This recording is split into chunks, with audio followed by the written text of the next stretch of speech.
All right. Happy Friday, May 22nd, for our California Board of Occupational Therapy meeting today. We will go ahead and take roll to establish a quorum. Secretary Marcos? Richard Bookwalter. Here. Lena Doe. Here. Denise Miller. Here. Sharon Pavlovich. Present. And Beata Marcos here. We have a quorum. The only remarks, I want to make sure that we acknowledge Cal State Dominguez Hills for hosting us at our first open meeting back, which is exciting. And also just let all the graduates know. I think the occupational therapy class graduates this Saturday. And as we were coming in, we saw all the graduates graduating today. We saw some yesterday. So go Toros, right? Is that what they are? Toros? So Cal State Dominguez Hills. So thank you so much for hosting us. We really appreciate it. And that's really all I wanted to share this morning. Are there any board member comments? Or anything we want to share? Ditto. Ditto. I just want to say something about the American Occupational Therapy Conference that I attended. It was our first in-person in over 2 years, and it was really pretty, we had a great time. We were in San Antonio, and we had really fantastic speakers. If you get a chance, any of you, and all of you, if you get a chance to see the keynote speaker, she's actually famous, and she talked about really, I mean, she came out first off, just so you know, she made a dress, and the dress was in the fabric of OT from AOTA. So it was a beautiful dress that she made to really talk about our distinct value. She hit it out of the park. It's probably one of the best keynotes I've ever heard. Mm-hmm. And the second thing I wanted to tell you is the most important theme at the conference. We have a new president. Her name is Allison Stover. She's out of the University of Pittsburgh.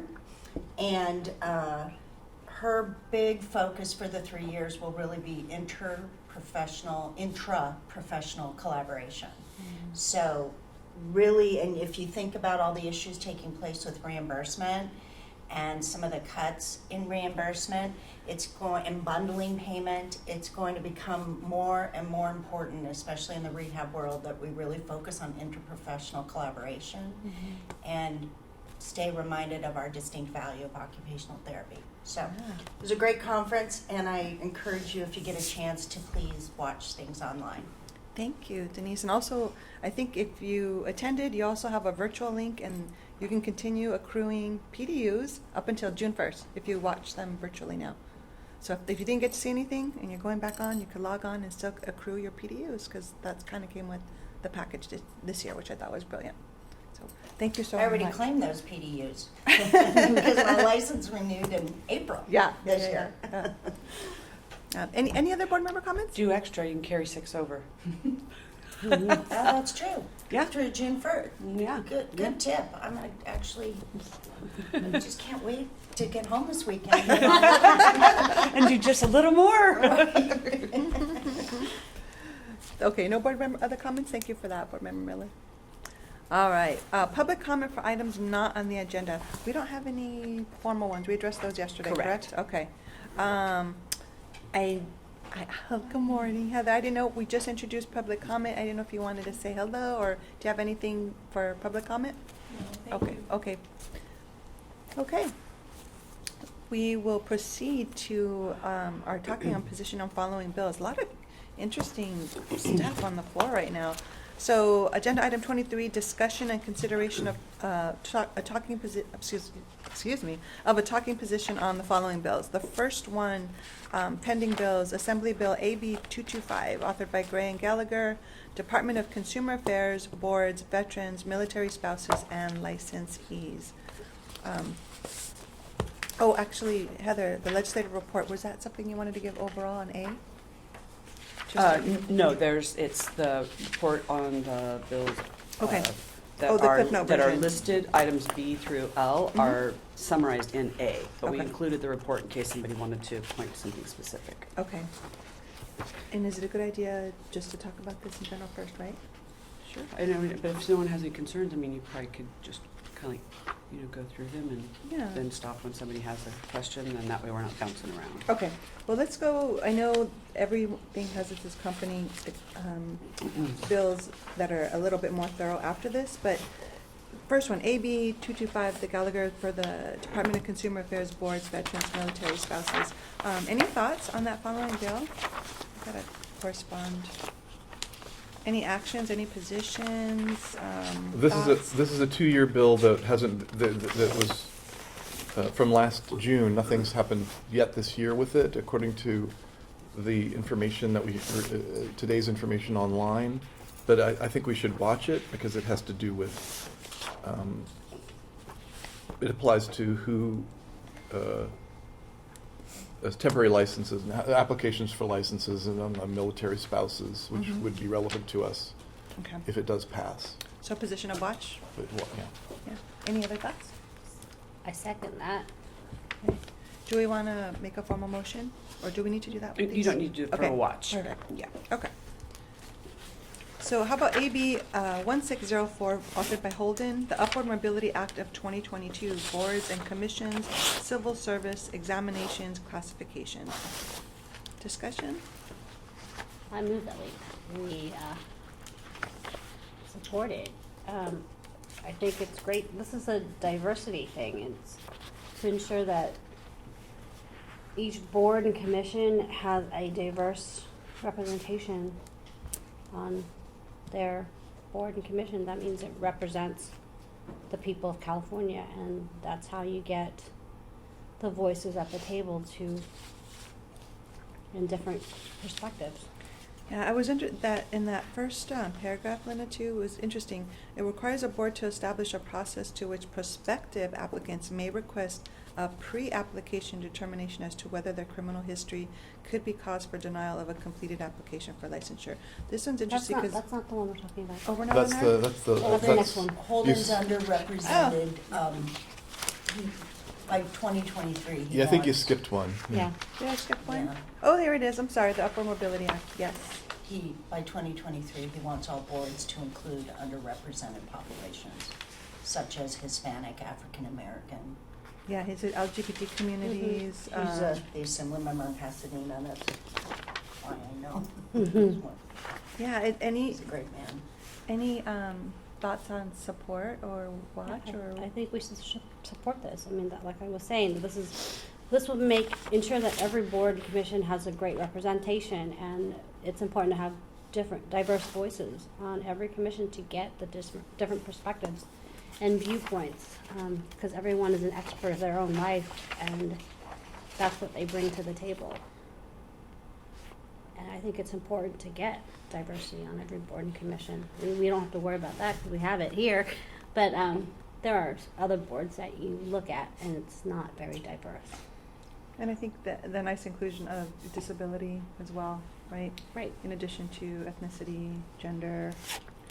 Okay, so, So- yeah, go ahead. I'm trying, so, could you paraphrase a little bit what you said about, you're expert of your own when you bring, and only because if the board does Yes. move forward with a motion to support and direct staff to write the letter, Mhm. we need some information, so Okay. I'm trying to take all right. notes in case that's where So we go. the reason I think we should support this is that every individual is an expert in their own life, right? So if you have a diverse population, you have that diverse perspective and viewpoint and lens when they come to the table. So, when I come to this board, I bring in my perspective and my lens and my personal experiences. So, it would be, if we had an individual that, self-identified as a disabled individual on this board, then, they would bring the perspective of a living as a disabled person as an OT, right? So then it's important to have that diverse voice at the table.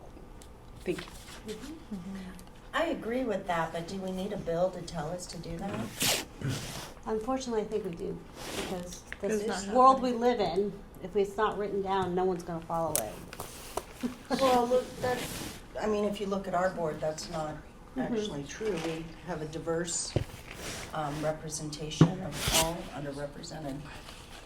But I think this applies to like the most, like the bigger boards where it's like very popular and those boards are very politicized and they're often not very diverse.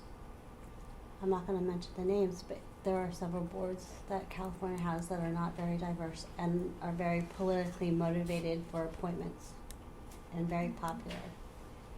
So when I was reading this in print, I only, I wasn't looking at the original bill. The current law. I'm now looking at it, where the current law has changed, and basically I wrote it's kind of a low bar to have just at least one member is from a ethnic or gender minority. That's a pretty low bar, and it's easy to meet. So I didn't think, so it's an easy thing to do. There is another section which I just wanted to run by Heather Martin and the staff, which is the reporting requirements below. There's a thing about exams, but we don't have an exam, so that wouldn't affect us. There's some Department of Human Resources reporting requirements in Section 10 of the bill. Then when you get down further, it says, no later than April 1st of each year, each appointing power shall provide the Department of Human Resources a report detailing all the following information: total number of adverse actions served on state employees in the preceding calendar year, the ethnicity or race of each employee, the gender identities. Pardon me, is that in section 10 or is it after? It's in Section 11. Okay, sorry. And a statutory basis for discipline, a brief factual summary. So I just wanted to, and then no later than June 1st of each year, the department shall include in its annual workforce analysis and census report the items as reported by each appointing authority pursuant to the subdivision. The report shall be submitted. So there are a bunch of reporting requirements in Section 11 that I just wanted to find out how burdensome they might be, or if there are already things that you're doing, or close to things that you're doing, and it would be not a big deal. I am not sure about that, but I do, I wonder if that, because under DCA, the boards do have separate appointing authority, but for some it's within DCA. So because it says or authorized representative, I would guess that this would fall on DCA. Yeah, because it seems like the governor's office would be asking. Yeah, I believe that, for more data. and I'm not sure on that, and so we can, we can find that out. But I believe, number one, if it does fall on the board, the workload is minimal. I mean, since 2005, we've had 2 adverse actions, and they were like in 06 and 07. Even if everyone went rogue, I mean, the cost numbers, would be minimal. The numbers would be low, so the cost would be low. But Okay. I do believe, because our disciplinary actions against state employees do go through DCA, I believe they would be responsible for the reporting. Yeah. Okay. So the workload impact to the board would be, minimal in terms of the reporting, because it would be up front on the progressive discipline process. But this also doesn't apply just to boards and commissions. It applies for all the state agencies too. So I Right. think Heather's right that it would go under Yeah. DCA. So I just wanted to know the cost implications, because Yeah. that we have had a lot more reporting from imposed on the board by Right. I agree. by the Yeah. agency and the governor's, so it's helpful to know that when we're doing a fee increase, that we're looking at what cost. But it sounds like there's minimal cost, which leads me to have no reservations about supporting this bill, in addition to the. So I the guess just to positives. circle back, do you want us to determine that? I mean, that's my best estimate, but, I'm not sure. I haven't, I haven't asked DCA. Let me just say. Since you've mentioned 2 adverse actions in the past however many years, Since 2007. then that's Workload's minimal, yeah. Yeah. And the workload's really that's more. all I need to know. Yeah, I okay. think. The bill was actually introduced just this January. Do we have to take a position yet? Because it's in its very early stages. No? Do you need to wait? I mean, and I just want to, pardon me, I mean, you do note that this says as of May 3rd. So, because we, been requested to provide paper materials, it's dated, right? It's not up to the minute. So, this could didn't pass out a policy committee, so it could be dead. Or it could be already moved to the floor. Like, They're we just watching don't. it in real time. Yeah. Yeah, No. well, I'm just telling you. it's in the assembly right now, and it's been referred to the PE and R committee. I don't see a downside to supporting it, Mhm. and I see a very good upside. Yeah. I do too. Anybody else's thoughts? No one make a motion to support. I move that we support AB 1604. A second? I'm sorry, pardon me. And could you, and direct staff Oh, to write and a direct letter. staff to write a letter. Oh, Yeah. and direct staff to write a letter. Thank you. Mhm. So there was a motion by Lynn, a second by Richard. Any other board discussion? Any public comment? Beata, can you call the vote? Richard Buchwalter, Aye. Lynn Addo, Aye. Denise Miller, No. Sharon Pavlovich. Yes. Beata Marcus, no. Okay. Quorum, right, 3-2? Mm-hmm. Motion carries. Okay. So this one, AB 1662, licensing boards, disqualification from licensure, criminal conviction, introduced by Assemblyman Gibson. Any conversation? I think, I mean, I have thoughts, but I'd love to hear anybody else's thoughts on this. And I guess, Heather, can I ask a question, which I was trying to ask before? This pre-qualification application, so I know there have been students in the past that have felonies, or some that are expunged, or some, like 20 years after the fact, and they're always wondering if they can go to school, and then, sometimes they don't find out till later that they're not able to sit for boards. Is this bill supposed to help with that, so they can actually reach out to the board first, and then kind of do this application and say, hey, before I invest $100,000 in tuition, is this something I'm actually going to be able to sit for boards? Is this Mhm. what this is saying? So yes, it would be helpful. It doesn't apply to sit for the boards though, because that's an MBCOT determination. And MBCOT does have a predetermination process. This board does not. And so, so this would add that. Also though, as a reminder, with AB 2138, applicants are no longer required to disclose convictions. They are required to undergo a background check, which means we do get the information to make a determination whether or not the crime was substantially related. But in terms of them finding out, this would be helpful to prospective students. And that was something that this does pass, as it comes to each board? Yes. Okay. I was surprised to see in section 1, D, D, the language that this may require prospective applicants for licensure under this chapters to disclose criminal conviction history, but it's referring to a bunch of other sections, so I'm wondering if that may be the sections of the exempt sections under AB 21. Was it 2138? Was that the one? Yeah. Maybe the accounting ones. I didn't look all those up. In section 1D. Because we're technically, we've been instructed that we cannot require prospective applicants for licensure to disclose criminal convictions. But there were some exceptions, maybe. That's what this is. Is that the part that's confusing, Richard? Yeah, because I thought,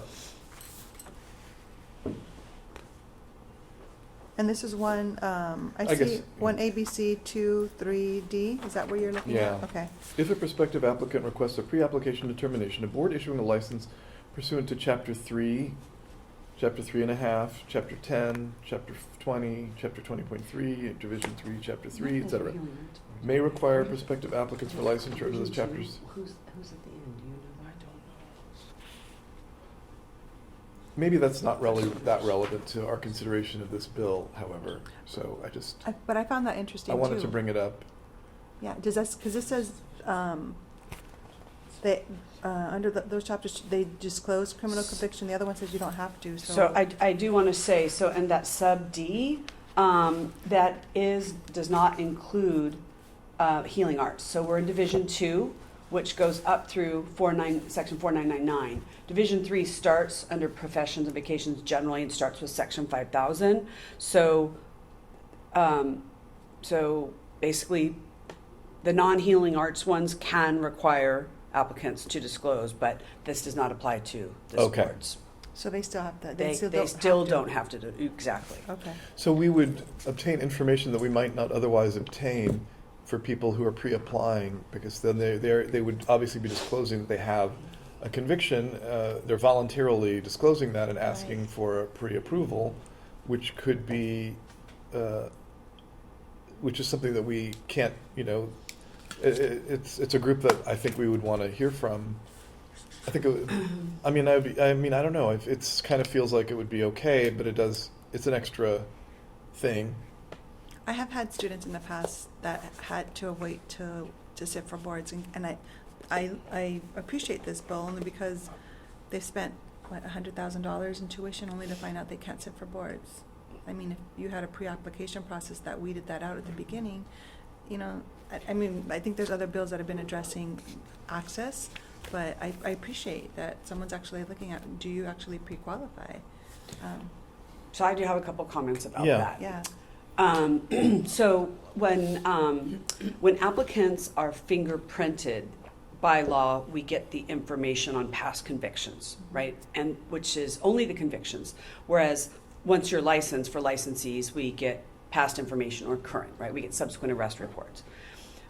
So my only concern about this language, though, is it talks about in sub B, second line, at any time prior to the submission of a completed application. Well, because we're not entitled to have information, we have a policy that, because we have to, there's a lot involved about getting the fingerprint information from the Department of Justice. And sometimes people will fingerprint in advance of submitting an application. Well, if it's like a couple of weeks or whatever, that's fine. But if we don't get an application, and I'm sorry, I don't remember if it's 45 or 60 days, I'm looking, 60 days, then we have to submit the no longer interested form because we're not entitled to that information. Mm-hmm. And the reason for that could be that someone wants to get like a jump on the process, so they go get fingerprinted so the information comes to us, but then they decide, oh, I want to go to Nevada instead, and they don't submit the application to us. So they don't submit the application for licensure. Without this application, we're not entitled to that information. So from a process standpoint, this seems in conflict with the language and the agreements we sign with DOJ that lets us get that information. Is that something we So want to give from a feedback on? process, I don't, and not only that, how are you going to have the complete information? If they want a predetermination and all you have is a background check, or what if they say, what if they say I had a conviction for X and it was expunged and they use that improperly in their description and it wasn't, because a lot of people think after 10 years it goes away, like it does not go away, right? So if it is expunged, there's a process for them to get that to happen. But if somebody said that and we're like, oh, it's not substantially related, or it was borderline, but you got it expunged, and given the time, yeah, we think you'd be good. And then they submit the application, and we get the information, like, it wasn't expunged. Do you know what I mean? I see this, from the process standpoint, it does seem a bit clunky. I mean, I know they set forth in sub F and below about, the steps to go through. So Heather, it says that the applicants could request a pre-application determination. Could the pre-application determination be almost like the completed application except for the clinical education part? I mean, I was just wondering if there's a pre-application that We would have to make one. Yeah, we have to make because right one. now there is not. Would that address the concerns? Or? I think so, yeah. And then there's going to be a fiscal impact to that, because Yeah. that would require another change to Breeze to make this other application type for a predetermination for somebody who wants to get this information but doesn't want to yet submit the application. So it does seem like it would have to be through Breeze because it's the same method. Yeah. And So it I'm just sorry, since you have passed. this, was this amended since April 27th? I'm just curious. No, okay. And is this something that we give feedback, like for the beautiful, elegant way you just explained that, what's problematic about it, so that they understand? It's on. We are looking at it's it, been but twice. It's on here's some third feedback. Well, I think you could direct me to get more information about the mechanics of implementation, Okay. but that's not really a position. Do you know what I Right, mean? And got so If you want to Watch ask it. for us to, yeah, you guys could decide to watch it and ask us to bring back information, and we could talk about this in August. I mean, it'd be much further along in the process, Yeah, but that'd be good. Yeah, I think we Um, should watch it and also that direct staff to see how much it would cost, because with this, they let you collect a $50 fee, but I think $50 is very little. That's our current fee. Huh? That's our current fee. Yeah, but you know, but it's written into this legislation. So, I think we should watch this and then ask staff to give us information on if this could be achievable and how much staff time it would take to implement something like this. so it'd be time as well as the fiscal impact, Yes. because there'd be programming charges from the DCA Right. OIS folks, right? Unrelated So, time, yeah. Right. so it'd be resources as well as cost. Right. That sounds very reasonable to me. Also, if it's remotely possible, if there's a way to put a visual around what the process would look like. For example, I want to understand what happens to fingerprinting if this is implemented. 'Cause Mhm. as it stands right now, it sounds like it would be diluted. Yeah, a visual, like a flow chart, like for the current process, or and then what we would What- forecast this could look like. I mean, Yeah, to do if this. it's possible, Yeah. if it's too labor intensive, even if you could just, in your written report, even if you can just talk about it process-wise, current process, future, Yeah. that would be helpful to me. Kind of You know, like possible implications, Denise? Like Or- fingerprinting Yeah. might be something that's, Yeah, because and if they're how this- pre-qualifying, but they don't get fingerprinted till, I just want to, Yeah. understand the order of the steps. so Yeah, I got logistics. both of the, yeah, those are both good points. Yeah, and the logistics that Heather, you were talking Yeah, about, right? yeah. Agree with DOJ. Any other board discussion? Any public comment? Okay. Watching it is, okay. AB 1733, state bodies open meetings, introduced by Assemblymember Quirk.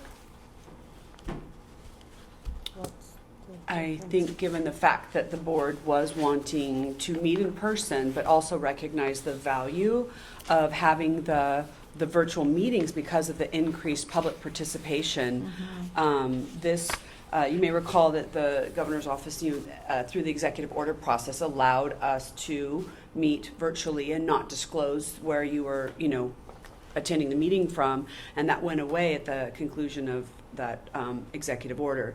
This is the bill that's trying to fix this, to give the boards the flexibility. So, if the board was able to, support it, I would think that's a good thing. And we did have some public comment prior, trying to see if there was a virtual link to the Yes. meetings as well. So I know there's interest. I move that the board take a position of support for AB 1733. One second. Motion by Richard, a second by Beata. Any board member discussion? Any public comment? Beata, could we take the vote? Richard Bookwalter, Aye. Elena Doe, Aye. Denise Miller, Yes. Sharon Pavlovich. Yes. And Jeff Marcus, yes.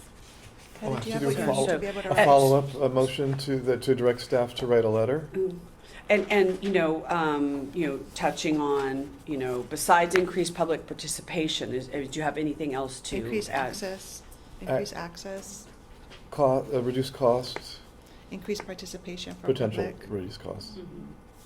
Public And increase yeah. participation, which allows for a number of populations to attend, right? In Diverse urban and, populations. allows and- people in rural areas to participate in meetings they might not otherwise. Yeah, Outside of increases our access. required locations Mhm. in a large, Outreach, diverse state. outreach to much more people, Okay, yeah?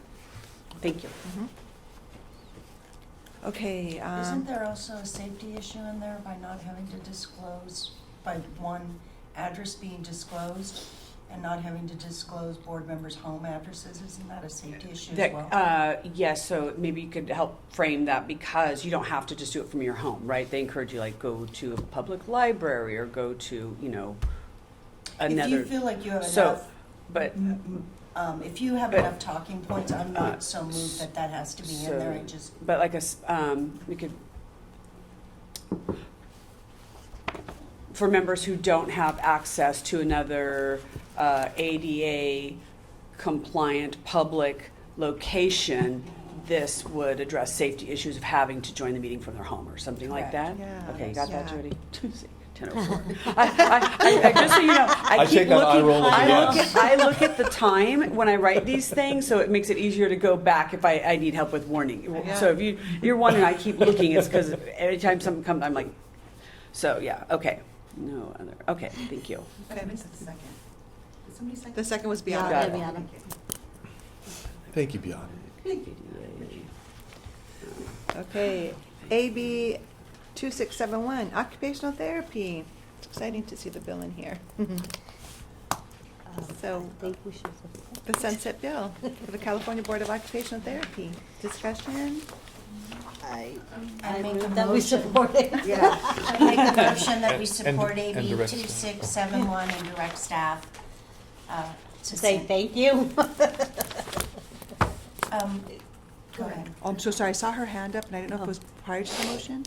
Was that a second motion and second where I need to vote for the follow-up on this, to write the letter? Was that a separate motion? There was no motion, it was not- just a direction. direction, thank you, Yes. that's what I needed. Sorry, Jody. Sorry, Denise. No problem. Denise has a motion on the floor. I'll second. So though Denise. I have one question though, in case I have to make an amendment. Is the letter just a letter of support, or is it answering the questions that we were asked by the committee? What's the direction to staff? It's more than a letter, right? Well, no, I mean, this action is just specifically on the bill itself, and it has nothing to do with the questions. Okay, thank you. Mhm. Then, Pardon me, except that because of yesterday's action about the occupational therapy corporations as well as the labor code provision, if you would, because we're supposed to bring that language back, but if you want us, we could put something in the letter about those topics without giving specific language at this point. Or unless the labor code one had, let me just see real quick. I think the labor code one didn't say bring back it, well, afterwards, but said draft it. So just 1 second, please. Because what I'm saying is, to your point about the questions, this is their bill. This is in response. So the actions that the board is taking is responding to their questions. And so for those that require legislation, this might be a good opportunity. so that's what So- that's what the direction is to staff, if I need to make a motion. For any bills that require legislation, please include them in the letter of support. So Yes. yes.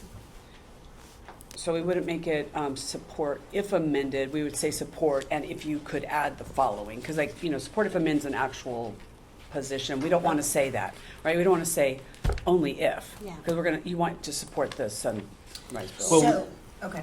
So we want to support this does include the expansion in a way of the board's authority to regulate corporations in a way. I mean, is that a way of, is that accurate characterization?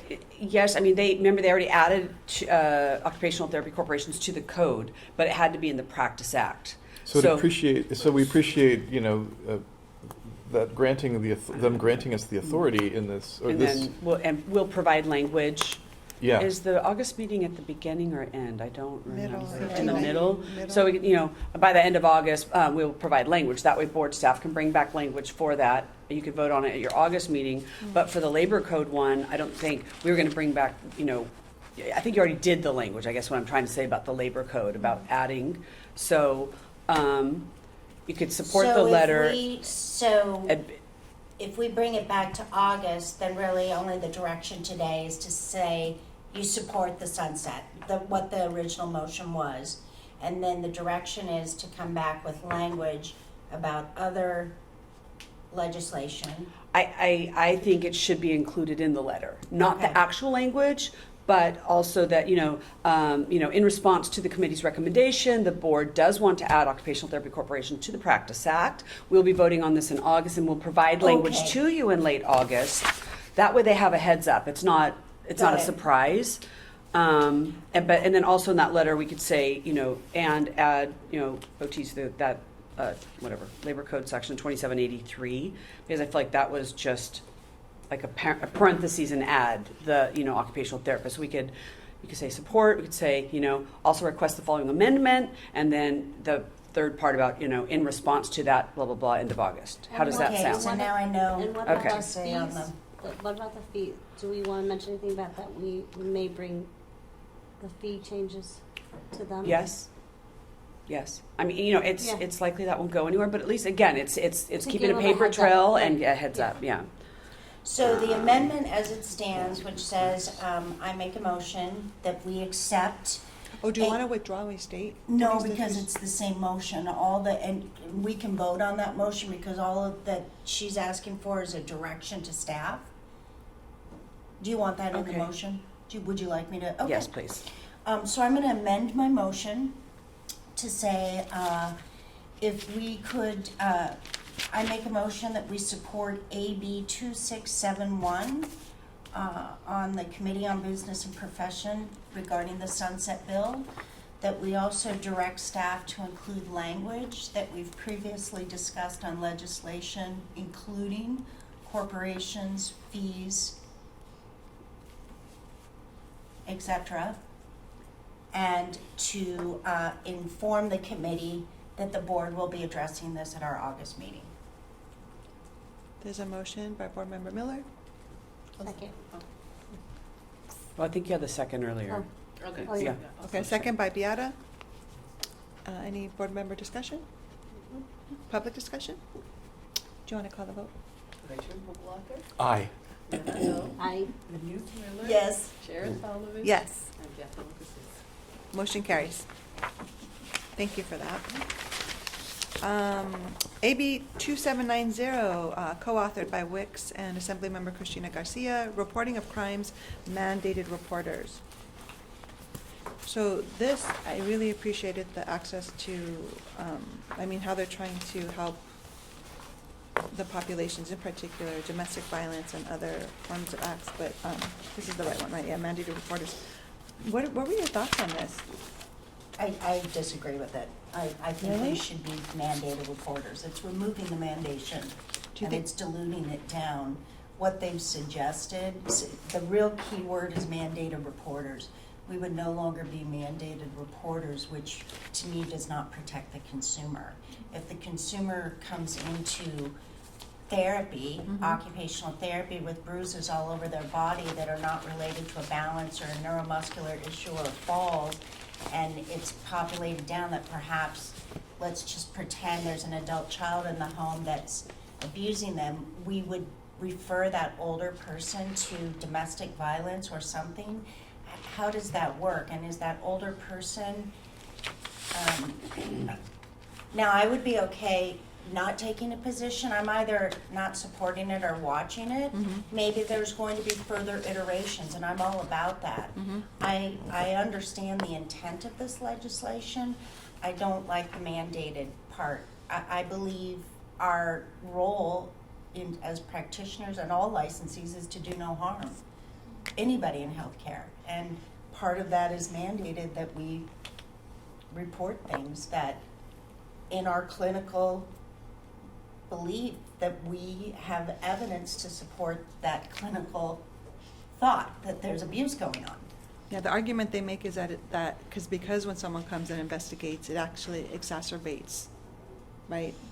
Someone comes, knocks on your door, has to do an investigation, and you're there with the manipulator.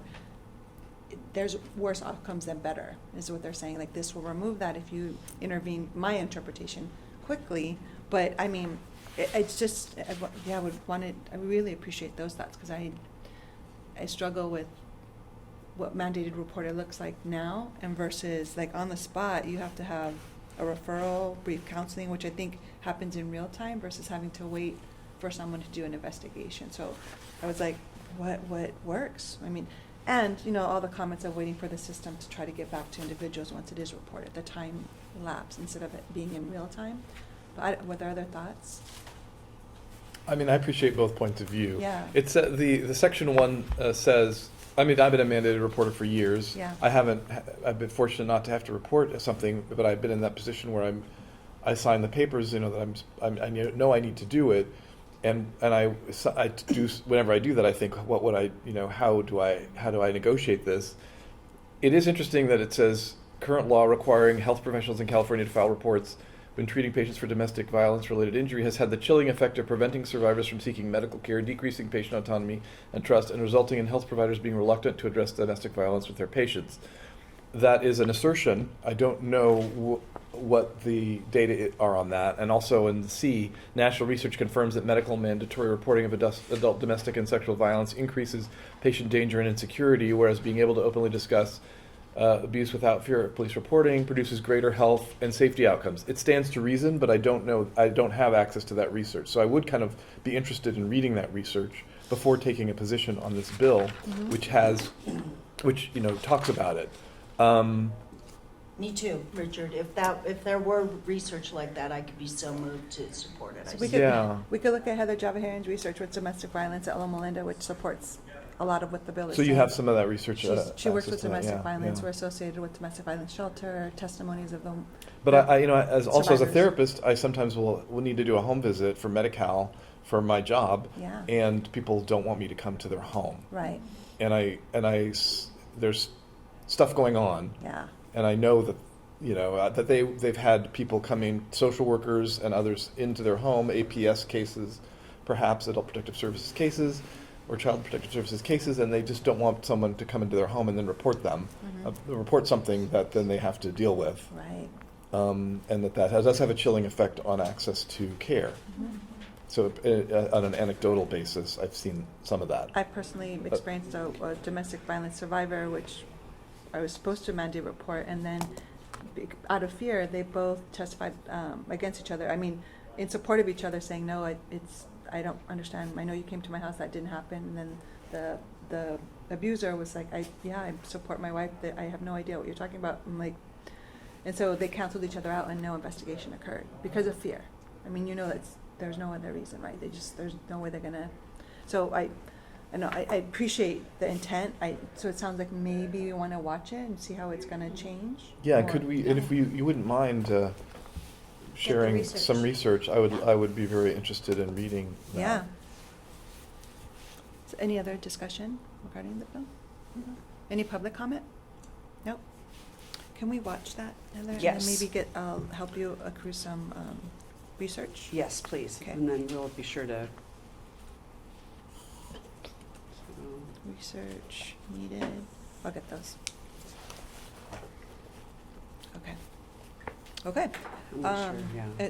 Yeah. Okay. I'm sure, if we go to the site too, I'm wondering if we can access the research they were particularly referencing. Do they do that with these bills? Well, it's not in the most recent analysis is from May 6th. That's what I went to go look at, because they have the arguments in support of and the arguments opposition to. It's more anecdotal. It doesn't like cite the actual research. Is there anyone could we reach out to the authors to ask to give us a references of their research?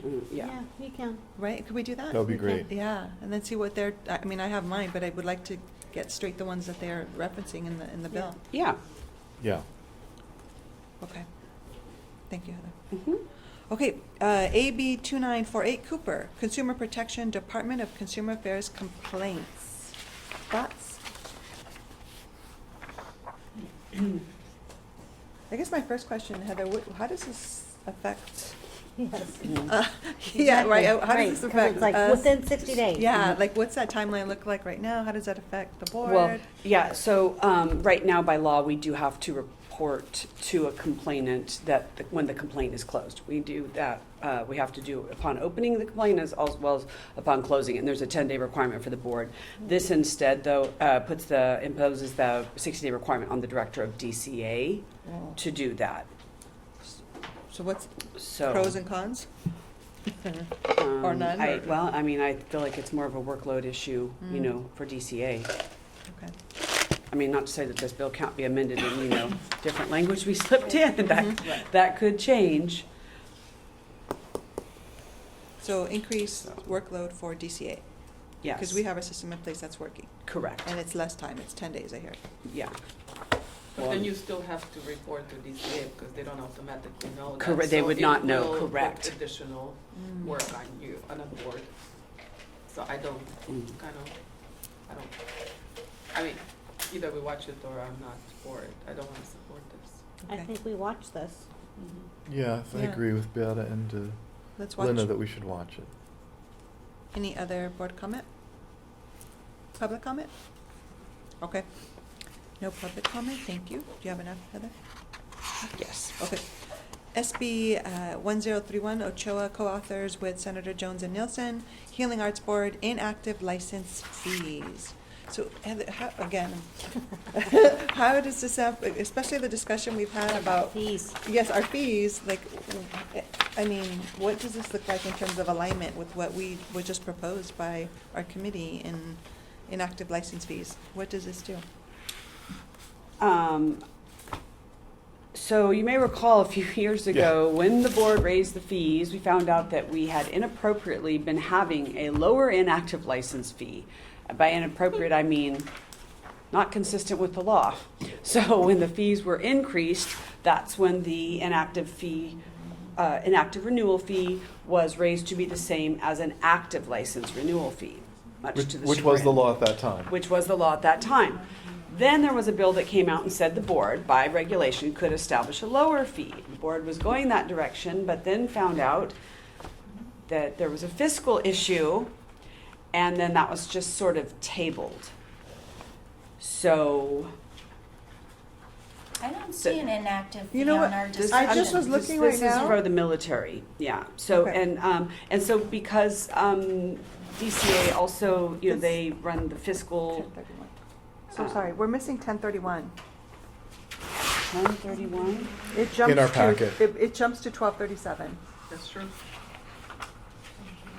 Yeah, we're talking about the Healing Arts Board inactive license. Yeah, so the 1031, right, nobody has it in their packet? It's No. SB, oh, No, we don't have it in our packet.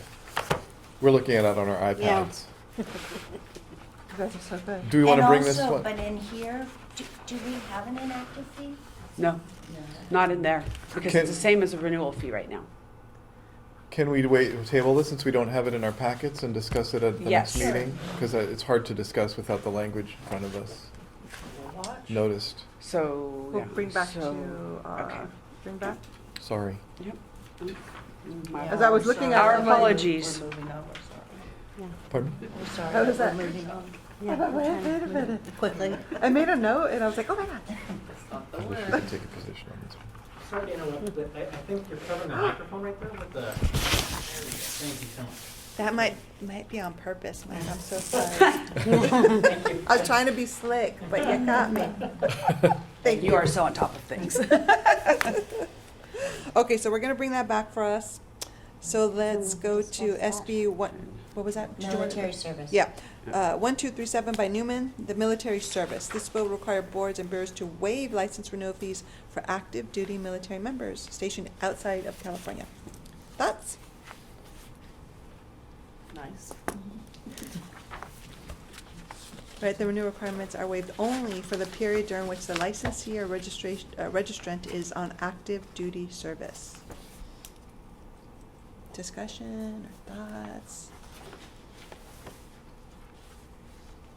It seems like every Yes. legislative session, there is another iteration of something for military, for people, military service or spouses or everything, which, is, I think, to reflect our respect and admiration and also inconveniences posed by people in the military. Mm-hmm. Yes. So I would watch it and just see how it plays out in terms of, it seems likely to pass considering it would be hard to oppose for any legislator but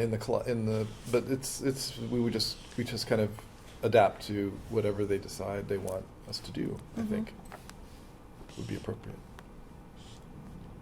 That's my thought. Any other thoughts? So just, okay. Heather, as written, so if there are no requirements, in particular their PDUs, and they're on active duty for 2 years, they're not responsible for any of their, Correct. right? They can Yes. just apply and say, I'm on active duty, here's my slip. And they Correct. just go into the next cycle? Yes. According to this bill? Yeah. Okay. I mean, the only other thing we could do is support it, because we think, that it is burdensome for somebody to have 5 different licenses and pay for them when they're stationed here and there. Mhm. I mean, that there's a perfectly, it would also be something, if somebody wants to support it, they could. So Yeah.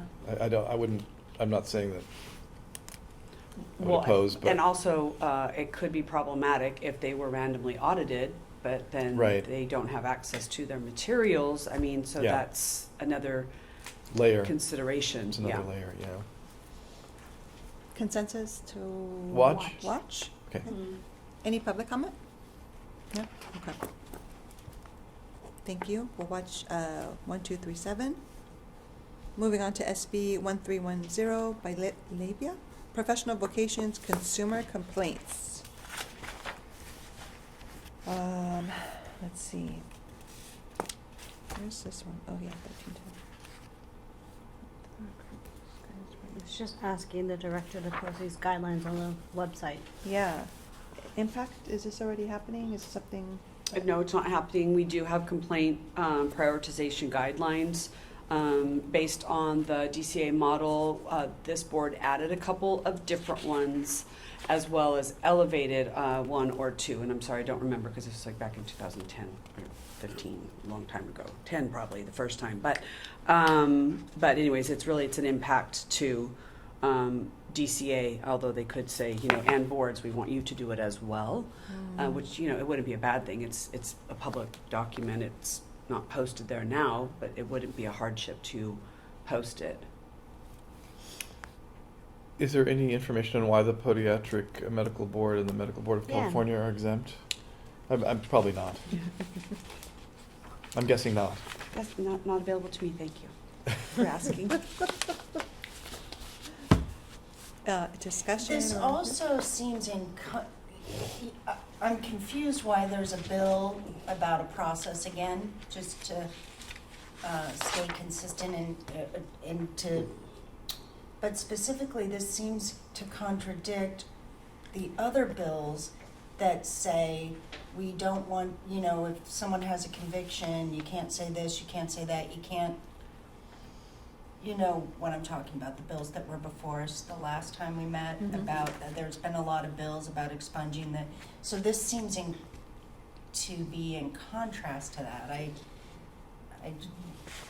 I'm okay with watching it, but I think part of watching it is because the previous bills we voted on that went through, like the one that was about, the legislation that was about the criminal record and what, is not here, and I would almost, I guess I could go look it up, but I'm trying to find some consistency. They seem opposite of each other.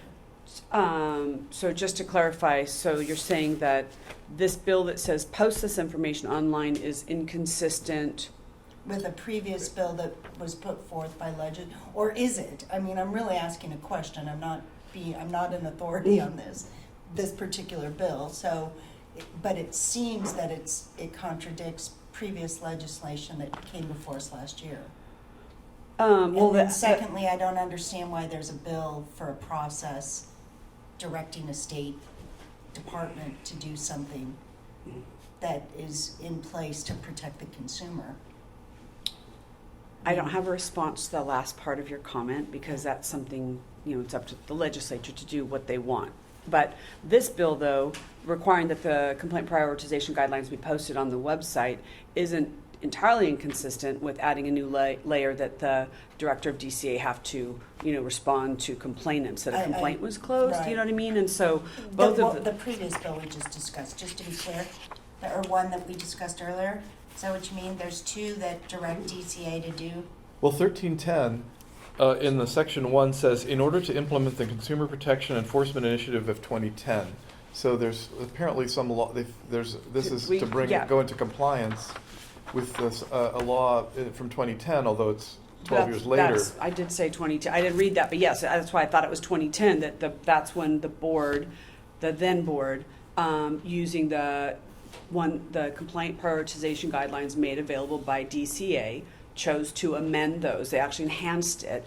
Obviously I don't have it with us, but like, for example, we have to include it in our sunset report, right? So it was there in 16 and it was there again. This board hasn't revisited that, but we were required to do that, and we did do that. Having the director, collect them all and post them, or directing the board, you need to post those on your website so that we can link to it or something. It's almost like a transparency issue, not a consumer protection issue. That's why to the point about process, I don't know why they have to do that. But, somehow, somewhere, somebody's responding to something, and, they think having this available, to the public is something that they should, mandate the boards to do. Because in the legislature, if you don't write it down, no one's gonna do it, so that's why they have to make a legislation for it. So, for me, I see it as just making it a clarification, like making it easier for someone to find the process when they go on the website, instead of making it hidden. Because you can manually look up a licensee, but it Yeah. takes a little bit of work. And this is Work, just but saying, if have a you link where you could just say. Click on, look at it and do it, then it's faster.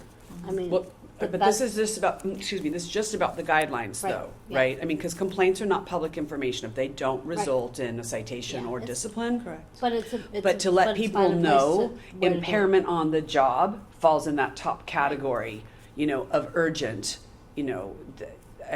that's where I'm saying.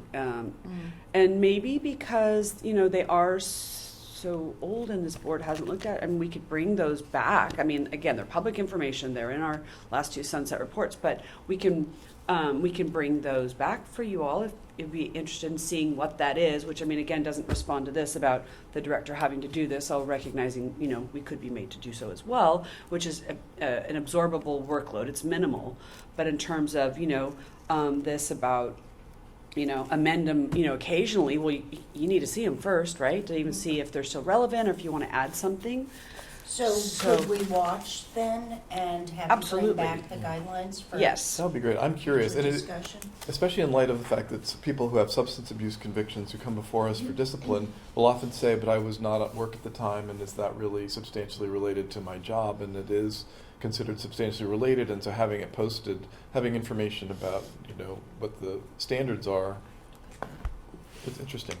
I'm interested in seeing if that's. You're right. how it That plays is a out. very common response, Well, I was at a barbecue Saturday. What does the board care? Like, Right, that's right, literally the way people right. respond. It's like, well, you're lapse in judgment and you're high BAC, and when you resisted arrest and had Right. extensive property damage, it really does matter. The board's going to be looking into it. So, but we will put that on future agenda list. Bring back the complaint prioritization guidelines for Okay. your information and review and possible editing. Thank you.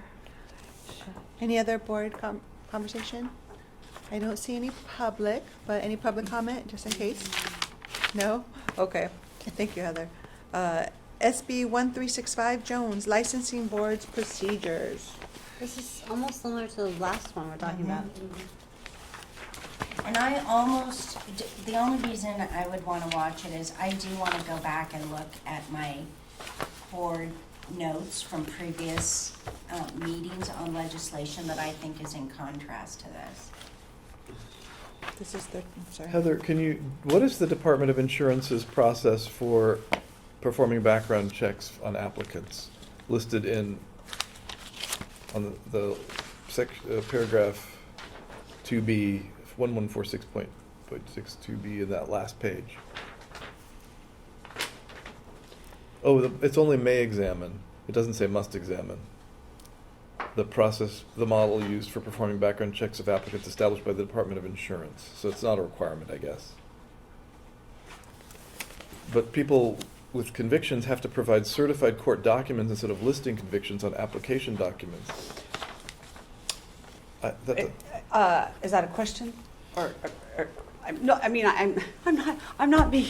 being flip or No.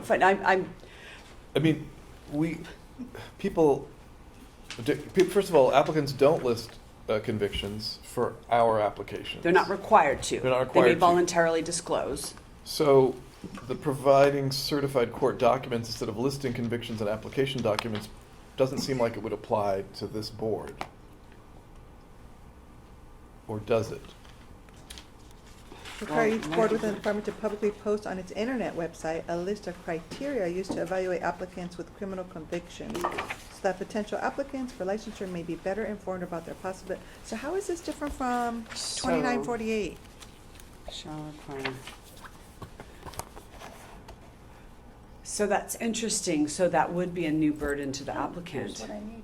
Because we do ask for that, because it's quicker for them. If you know, especially if they're in the same jurisdiction, obviously if they, you know, were convicted back in Florida, that'd be a heavy lift, and they've got to do the same thing which we do, which is, you know, requested in writing. But sometimes it's in their local jurisdiction, so somebody could run down to the courthouse and get certified copies much quicker. And so we ask them for that, but we can't require them to do it. I mean, it's still ultimately our responsibility. It just takes a little bit longer if we have to do it. So this is a new requirement in 114.6 B. B2B. B2B. Yeah. Because currently, you go do a background check with the fingerprints, you find that someone has convictions, and you ask them, you ask them to list it, or you ask, and you prefer, but you would like to get certified court documents, but you don't require it. Is that what you do? And this would say that you have to ask. Right, we request them. Most people do it because it is quicker, you know, I see. but we don't require them. And if they don't provide them, just to keep that moving along, we do request them. We request certified arrest documents from the arresting agency, and we request certified court documents. Is there an advantage to having the certified court documents?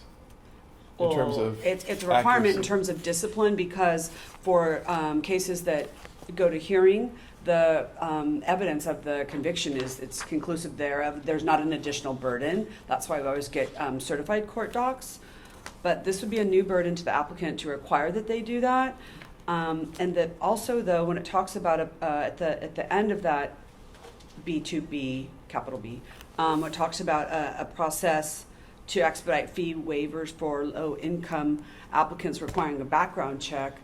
I find that interesting because that is a pass-through. Like when people get live scanned, they pay where they're fingerprinted, they pay for like a quote-unquote rolling fee.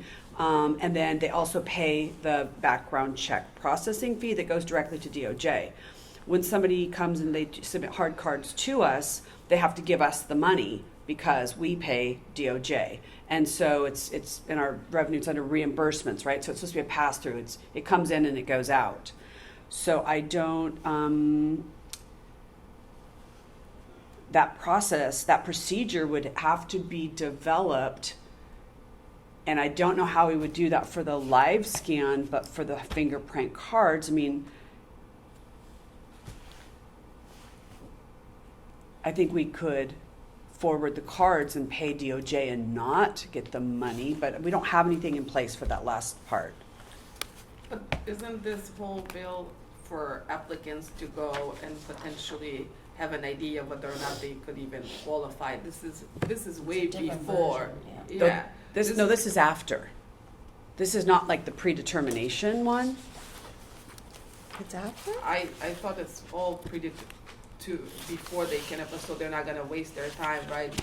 Getting education, Well, in the summary on the page 1 in the third paragraph, though, develop a process for each board to use in verifying applicant information, performing a background check on applicants, instead of listing convictions on the application itself. So I feel like this is not the predetermination one. This is, they're submitting an application, and we have a process for this. Yeah, this is Because- to 'cause it- verifying their information. It says, and- yeah, and instead of after that. listing convictions on the application documents, that's telling me that they're completing an application. It's like two different bills in one. exactly. They're kind of- And it's not even divided up into two sections. It's one section with two subsections. It's Where quite- is it out on the floor? Where is it at? It's currently, there's a hearing. There was a hearing yesterday. Oh, yesterday. Yeah. Wow. What'd they say? It's It doesn't- interesting because all these kind of bills that have to do with lately, as of late, they've just been passing super fast, especially last year's. I mean, it affects exactly what we do, so I'm a little worried. We have two other ones. Did it give an update on what happened yesterday? No, they haven't Oh, boy. updated It's it. held in committee and under submission. Shall we wait until, see what it looks like in August? Yeah. Okay. Since it's May, it could, any day now, there could be a new version of it. Right. Yeah, definitely. It seems like there's room for clarification in the Yeah. language. Yeah, it's. We could also reach out to the author's office if you would like to get more information. Yes, Would you? Okay. yeah, please. We still wouldn't be able to act on it until our next meeting. But they Correct. can bring back information But to yeah. us. Okay, so it's a watch and then Yes. glean Yes, some please. information. Yes, please. Any other board comments? Any public comment? Okay. Would it be okay to go through the list and say what position we took Yeah. on each one and do like a recap? Yeah, let's do that. 'Cause Can we do the last bill first, though? please? Oh, Oh, did- the chaptered? Oh, there's another one? The chaptered? I just have Oh, chapter I'm sorry, bills. I'm sorry. That was the last Yes, one. my papers are moved around. Are you Yeah, I okay think with we were, this? yeah. Let me find this really quickly. Where did I go? 23? It's right by the, under the dark blue one. Here. Okay. So, AB 225, we have watch, right? AB 1604, oh, I didn't write. What are we doing with AB 1604? Support. We're supporting upper mobility. AB 1662, watch. And then I have another note. We're getting, what are we doing? Open meetings, 17. Support. Yeah. Support the 1733. 1733 support. Support. 2671. Watch 2790. 671 was a support. That's the board Yeah. sunset bill. Mm-hmm. Support. The rest are all watch. The rest are all watch, 2790, right? Yeah, Yeah. and the rest are, yes, are all watch. Is that what we have? Thank you. Good? Okay. Now remind me, chapter legislation is legislation that's passed? Correct. Okay. So, past legislation, agenda item 24, update on chaptered bills. Any discussion, we have AB 451, AB 457, AB 1259, and you'll see first page and second page. Do you want to talk about them as a whole, or do you want to go through each one? What would help everybody? They've already passed. I don't need, they've already passed, right? Yeah. Yeah. Mhm. Yeah. Any, Yeah. any Nothing to conversation? talk about. Are there any significant impacts that you see in these bills, Heather? No. To- No. No? Oh, no. So, service Okay. plan. Yeah. I was just checking the AB 457 to see if there's anything we should add to the website, but it does not look like that, so. yeah. Would it be possible for our EG's report to take a short break? Oh, Stephanie, answer something. Would it be possible before the EG's report for us to take a short break? Are we ready for a break right now? Bio Take a break. little break? Yeah. Okay, we'll take a little 10-minute bio break. Mike, is that? Yeah. Yeah. Yeah. let's- So we're okay, I'm so sorry, with the chapter legislation, we're okay, because those are passed. Any public comment on chapter bills? No? Okay, we'll officially take a break, but let's come back at 5 till. We are back from break, Friday, May 20th, 22nd, California Board of Occupational Therapy. Beata, can we take a vote to establish a quorum? Richard Buchwalter, Here. Lena Dell, Here. Denise Miller, Present. Sharon Palovich. Present. Beata Morris present. Okay, our quorum is here. If it's okay with everybody, before going on to agenda item number 25, I'd like to revisit a discussion from yesterday regarding 23F, item 11, to include recommendations to define occupational therapy practitioner. Is that okay? It was item 11 yesterday, 23F today. Thank you. You're welcome. Exactly what Lena said. Item, one more time, Lena. Item 11 from yesterday's board meeting and item 23F from today's meeting. Thank you. You're welcome. Okay, let's revisit. There was a discussion yesterday about the language for when discussing occupational therapy corporations and how to define occupational therapy practitioner or occupational therapy assistant, occupational therapist. And so we were looking at following that discussion, we looked up the section 2570.2 of the code, and it defines occupational therapist. There's a definition. Section H says occupational therapist means an individual who meets the minimum education requirements specified in et cetera. And then section I defines occupational therapy assistant. The proposed, I move to add another section to this set of definitions. Occupational therapy practitioner means either an occupational therapist or an occupational therapy assistant as defined in other sections of this code. Okay. In this Or just in this chapter or whatever. In this chapter, yeah. And that's, I would move that we propose that Okay. Is that, definition. was that discussion or was that a motion? I'm so sorry. I didn't catch Second. that. There was a It was motion? a motion. It was a motion, so there's a motion by I meant Richard it to be a Bookwalter. motion. A Thank you. second by Denise. Any other board discussion? Any public comment? No, can we take a call on that vote? Oh, I'm sorry, and I do want to clarify that you want that added to the letter of support being sent regarding AB 2671, the board sunset bill, to include that.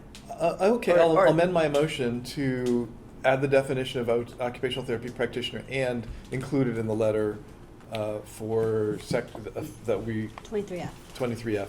Okay, I mean, because otherwise, we were going to have to go seek legislation with the author rather than using the current vehicle. That's why I just wanted to double So, check. yeah, that we could, Oh, okay, thank you.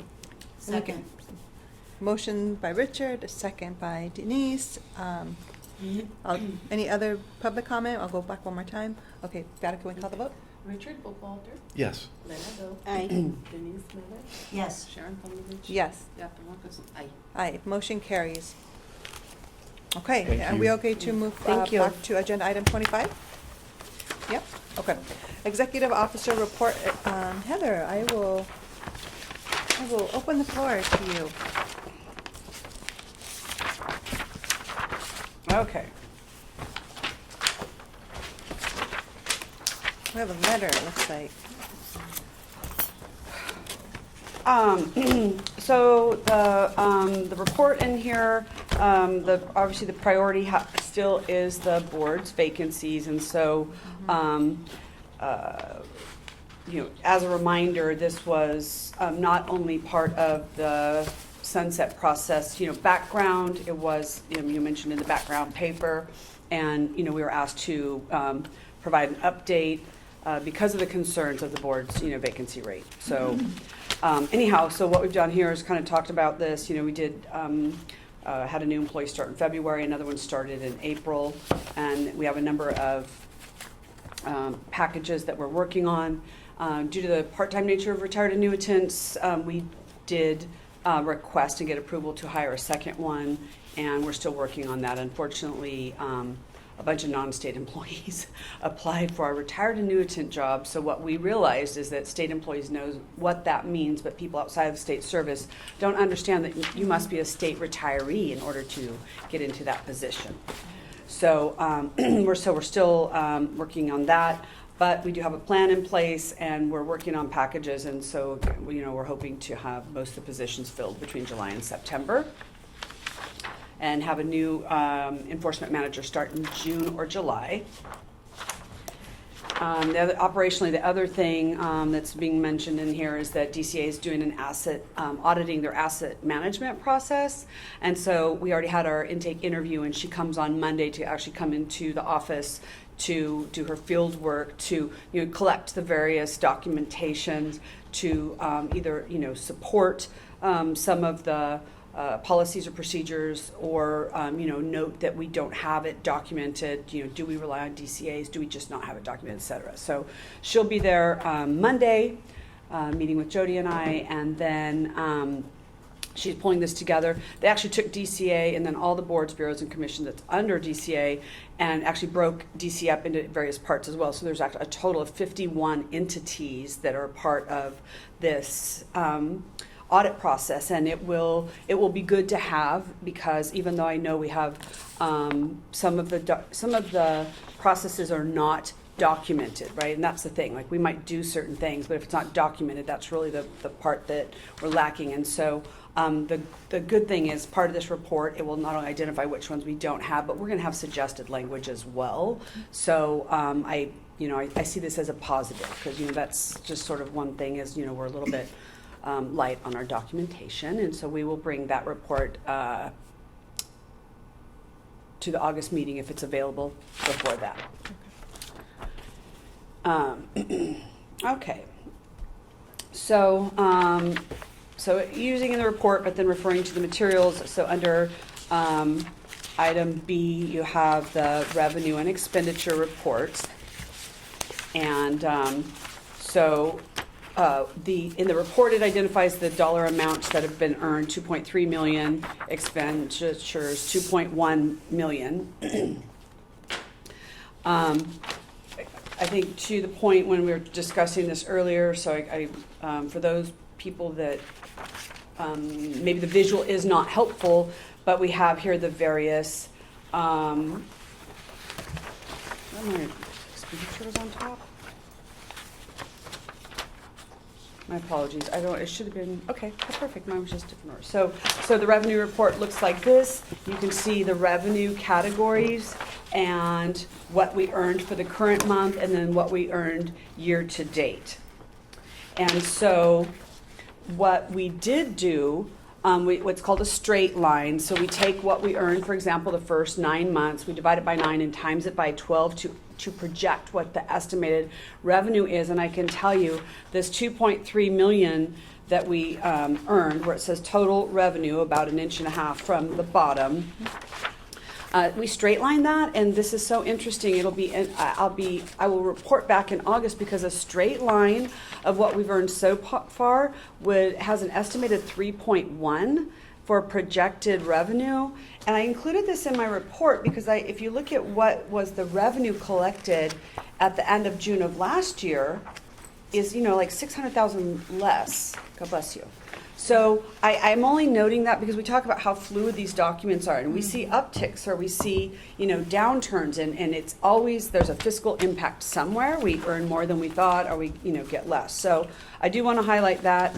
The next document, the sideways one, again, this is the individual line item, by expenditures, and so.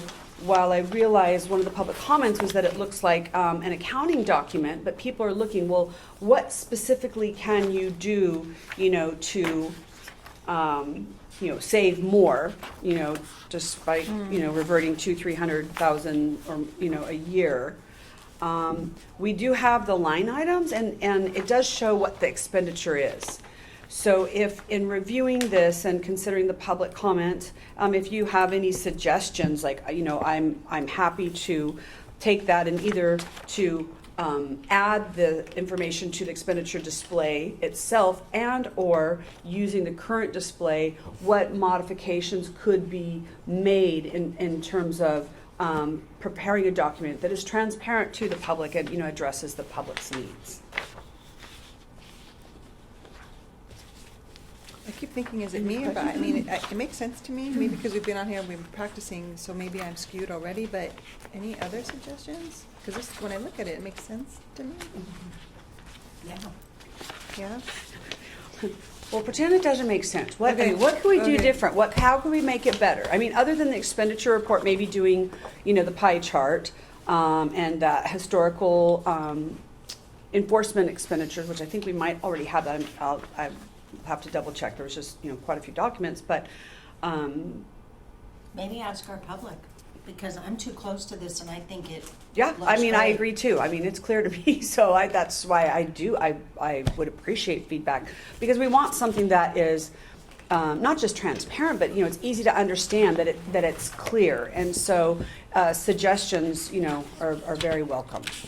Is it maybe, how when they make up a business plan and then you have like operating costs, fixed costs, variable costs, does that help people understand? I don't know.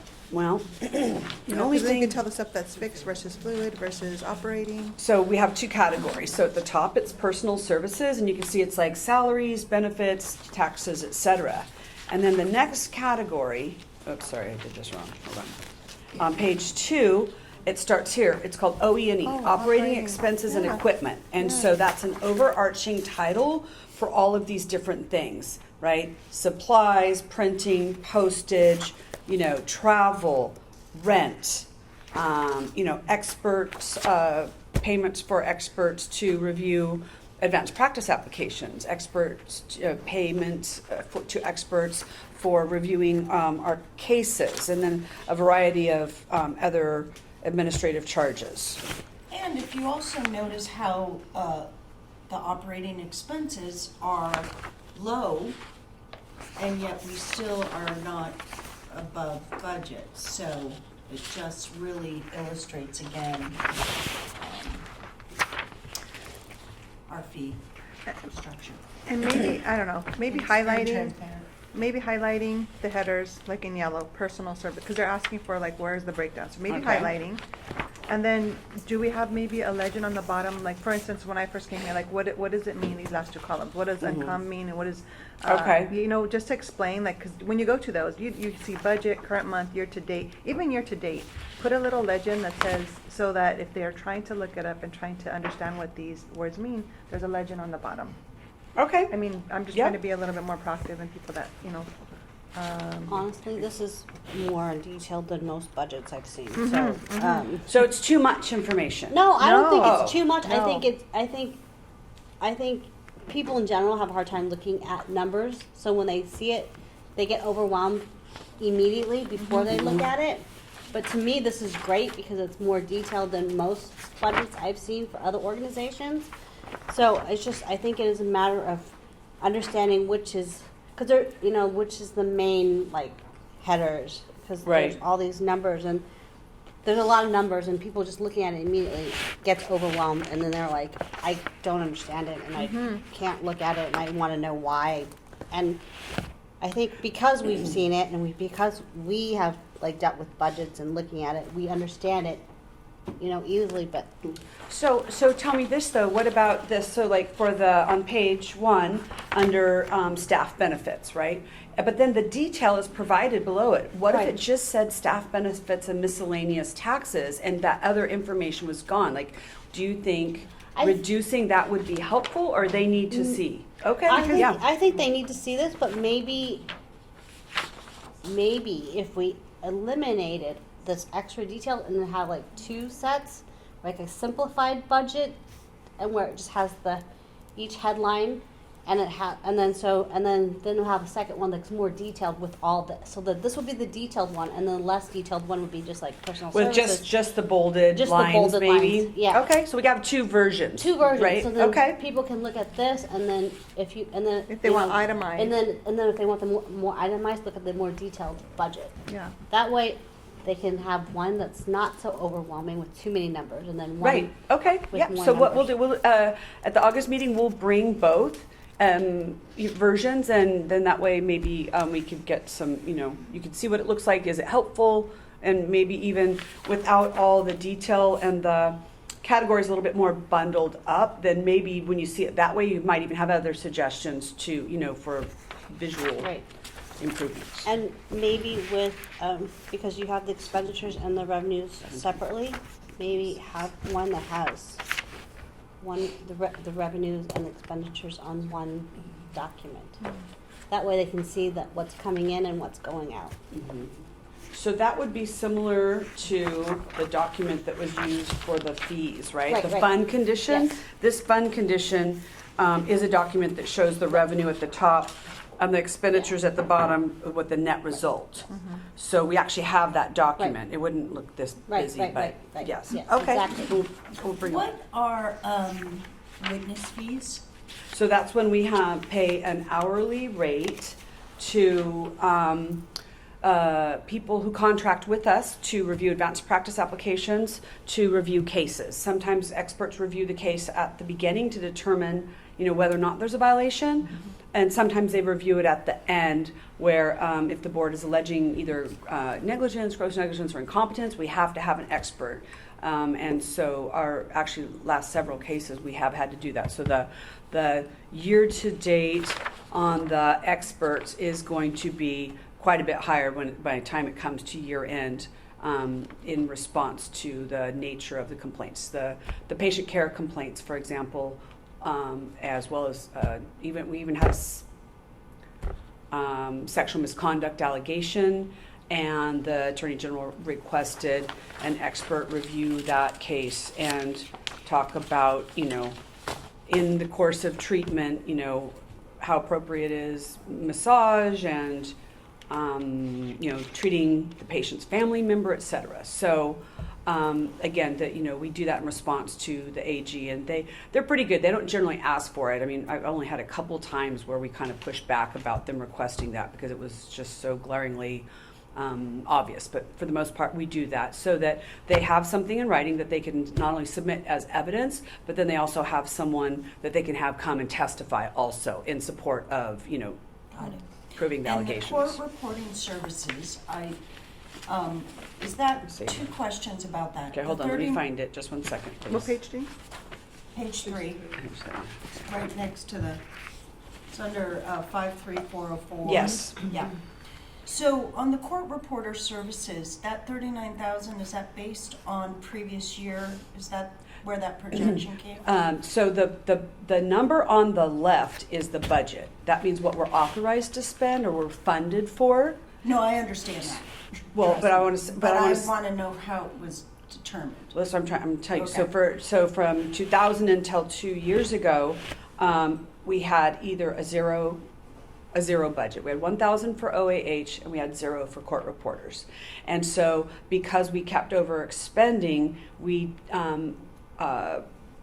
so we requested a budget change proposal to get those to be funded, and instead they did what was called a baseline budget adjustment. So they established that number based on past expenditures. Okay, that's what I wanted to know. And the good thing is now we have the money, right? I mean, we've clearly underspent it, right? 39,000, we spent 325. Is that truly all we spent, though? Yes, we have not been having hearings, and there's also a delay. Even when there's hearings on Zoom, just one follow-up question. Yep. When there's hearings on Zoom, because we've had quite a few mail votes, isn't there a court reporter during We this only had pandemic? one on a virtual meeting, but also, so this is fiscal month 9, which means through. No, let me ask it different, Okay. Heather, because it's really, when we're not at the hearing, when it's just the administrative judge, is there a court Yes. reporter there? Okay. But we haven't had hearings, that's what I'm trying to say. We Okay. had the one where the person petitioned, I think in November or December. So this month 9 means it goes through the end of March, except there is a 2-month lag on the submission of the funding, I'm sorry, hold on. There's a 2-month lag on the charges sent to us from the AG and the OAH. The court reporters, though, they bill us directly. So if there's a delay in that, what I'm trying to say is things could hit after the fact. So this is not a hard year to date through March 31st if it's a lag because of AG, or if somebody hasn't submitted the invoice yet, or if the invoice was submitted but it hasn't been paid yet. So that number will be higher. I mean, you are correct, it will be higher. I don't know what that will Heather? be, but Is there a like a June 30 deadline for billing for that year or anything? so the fiscal year services? does close in June. They don't run their fiscal month 13, which means the final after that, until late July or early August. But if somebody lost an invoice from February of last year and they found it and they submit it, they would pay it and they would just charge it back to that fiscal year, so you wouldn't even see it here. Thank That you. happens sometimes. Yeah, because you still owe it, so they You still owe it, right? pay it, yeah. Sometimes they make a mistake, they do it the current year, but if we know we get one after, we're like, please charge, and we identify the fiscal year that, it should be charged to. Okay. So the court reporter who was here yesterday could be So billing, let's see, this is send a billing May. tomorrow, or she could send a bill in months later. You're right. and She it would could appear. send it in next week. I sign it the week after. DCA pays it another week. All of a sudden, we're in a different month. You know what I mean? It could be after the June 30th. Okay, thank you. Who do the court reporters work for? They're private companies that contract with OAH to provide those services. And how did they change their fees? Can you just say They something? changed their contract process with the Office of Administrative Oh, Hearings. okay, okay. I'm asking those questions? questions to the public because the fees went up for transparency. Okay. Any other questions about that? Okay, so item 25C, we have your standard applications report, how many, advanced practice applications, how many limited permits, initial licenses, et cetera. You can see that the number of set to retired, that did increase. Again, if you look in the first column using October as the example, set retired to active, for example, at the bottom, 1, 2 is approved. Again, it could be that an application is received in 1 month and approved in the next, right? So it's not always received and approved in the same month. That applies to all of these categories about the received and approved, that the approval could happen in a different month that it's received. No real change in the limited permit? Nope. Okay, just checking. Yeah, I just don't understand that, to be Looking at honest, outreach but- still again. Yep. Okay. And is that number pretty stable for the advanced practice? Let me And pounds and see, swallowing? what is that total? 10, 16, 7, right? Am I on the right line? So 33, 61, 20. Yes, because I think what did we say yesterday, that advanced practice received, there was 200 in fiscal year 2021. So that's actually a few less. Mm-hmm. I mean, When you- straight lining it, like Right. estimating it. Okay. Thank you, Heather. And following that is the same exact report, same data, but for the quarter ending in March.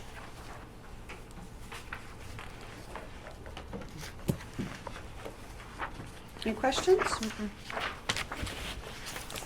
Okay, moving right along. I don't hear any. Okay, 25D. Your standard enforcement reports. Because there's so many different details that are provided, we did break this out into the 2 different quarters. So you have the October to December. Again, we're shifting from complaints, which was really an old phrase, just simply a way of tracking. We're moving towards cases, and it seems to be a little bit less disconcerting to individuals when we reach out to them. So 116, like, for example, was the total, and the breakdown is it was 22, either convictions or arrest reports, and 94 complaints. So it could be a combination of those opened from external parties or opened internally by the board. We've got 7 cases at D of I. We filed 3 accusations, which makes us have 8 cases at the AG's office. Heather, just curious, Yeah. totally off the side Mhm. kind of question. Is this any data that we need to include with the costs only? So they were trying to see how much enforcement costs, what a big piece of the pie that is for CBOT. Does it help to see these things? They can, or So no? actually, I did just get a request for this information for calendar year 21 and the first 2 quarters of 22. Mhm. The one drawback, though, is when you look at the year-end costs and you add up AG, OAH, experts, and court reporters, and you add all of that up, what's hard is cases that result in discipline often cross fiscal years. And it could be initiated in one and resolved in one. That doesn't happen often. More often not, it's initiated in one, it's resolved in 1 or 2 years later. And so it's very hard to tie back total expenditures back to the detail of complaints or the details of the accusations filed. That's what's challenging. So if you look in towards a couple inches down, total cases pending, 346. That means the investigation hasn't been completed. We don't know if it will be closed without further action. There's no violation. Or if it's going to result in a citation. Or if it's going to be transmitted. So, until those are investigated, we don't know what the outcome will be, and will it fall into that category of, AG and OAH. Okay. What's transmitted be? I'm sorry, means transmit, I'm sorry, that means we send the case to the Attorney General's office. So that, okay, thank you. Following that, we have the citations. You note that were issued to OTs. You'll note that the number is, it was fairly low. You may recall we were very busy with putting together the sunset report then. It was a bit of a bottleneck, and so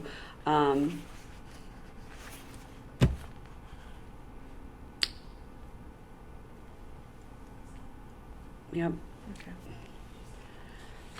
Following document is the same data, but for the citations issued to OTAs.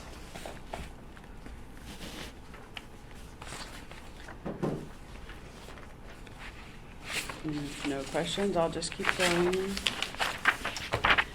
Details on the cases at the AG's office.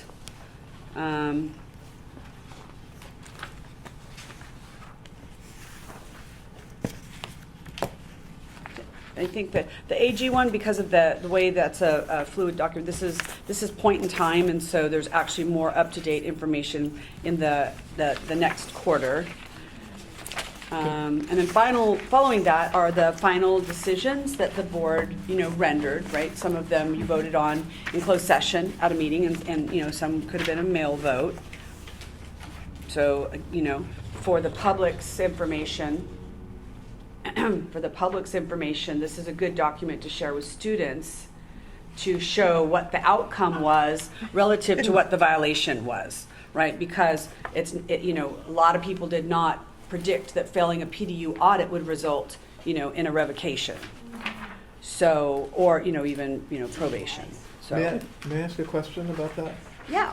So we have a couple PDU related violations here, and then you mentioned earlier, we're looking at earlier we talked about the OT and OTA citations, which we only had, normally the PDU violations seem lower during that period than that quarter. They were just low because the volume was so low, and you'll see on the next one that the volume is higher. And matter of fact, I looked staff for attention them. was diverted to less to audits and more to the sunset. Yes, and plus with vacancies, they were sort of redirecting things which made it a little bit of a bottleneck. But in the month of April, we issued almost as many citations as the 2 quarters combined. Okay. So we're getting caught up You're on our catching up. backlog, if you will. So not quite the combined total, but I mean within like 2, I want to say. So we would probably expect to see more PDU violations in that. Correct. area, The next report, you're going to see the numbers are going to, really because we go had a up. discussion last week, or yesterday about PDUs and the PDU violations, but these look low, so I just wanted to highlight that. But to the point that the cases from December that resulted in a revocation.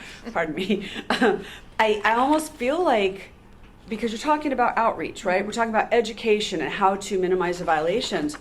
I think a flow chart to show that process would be very telling, because what people don't understand, oftentimes an address change is a part of it. Sometimes it's just, the licensee flat out ignores things, right? But sometimes it's an address change.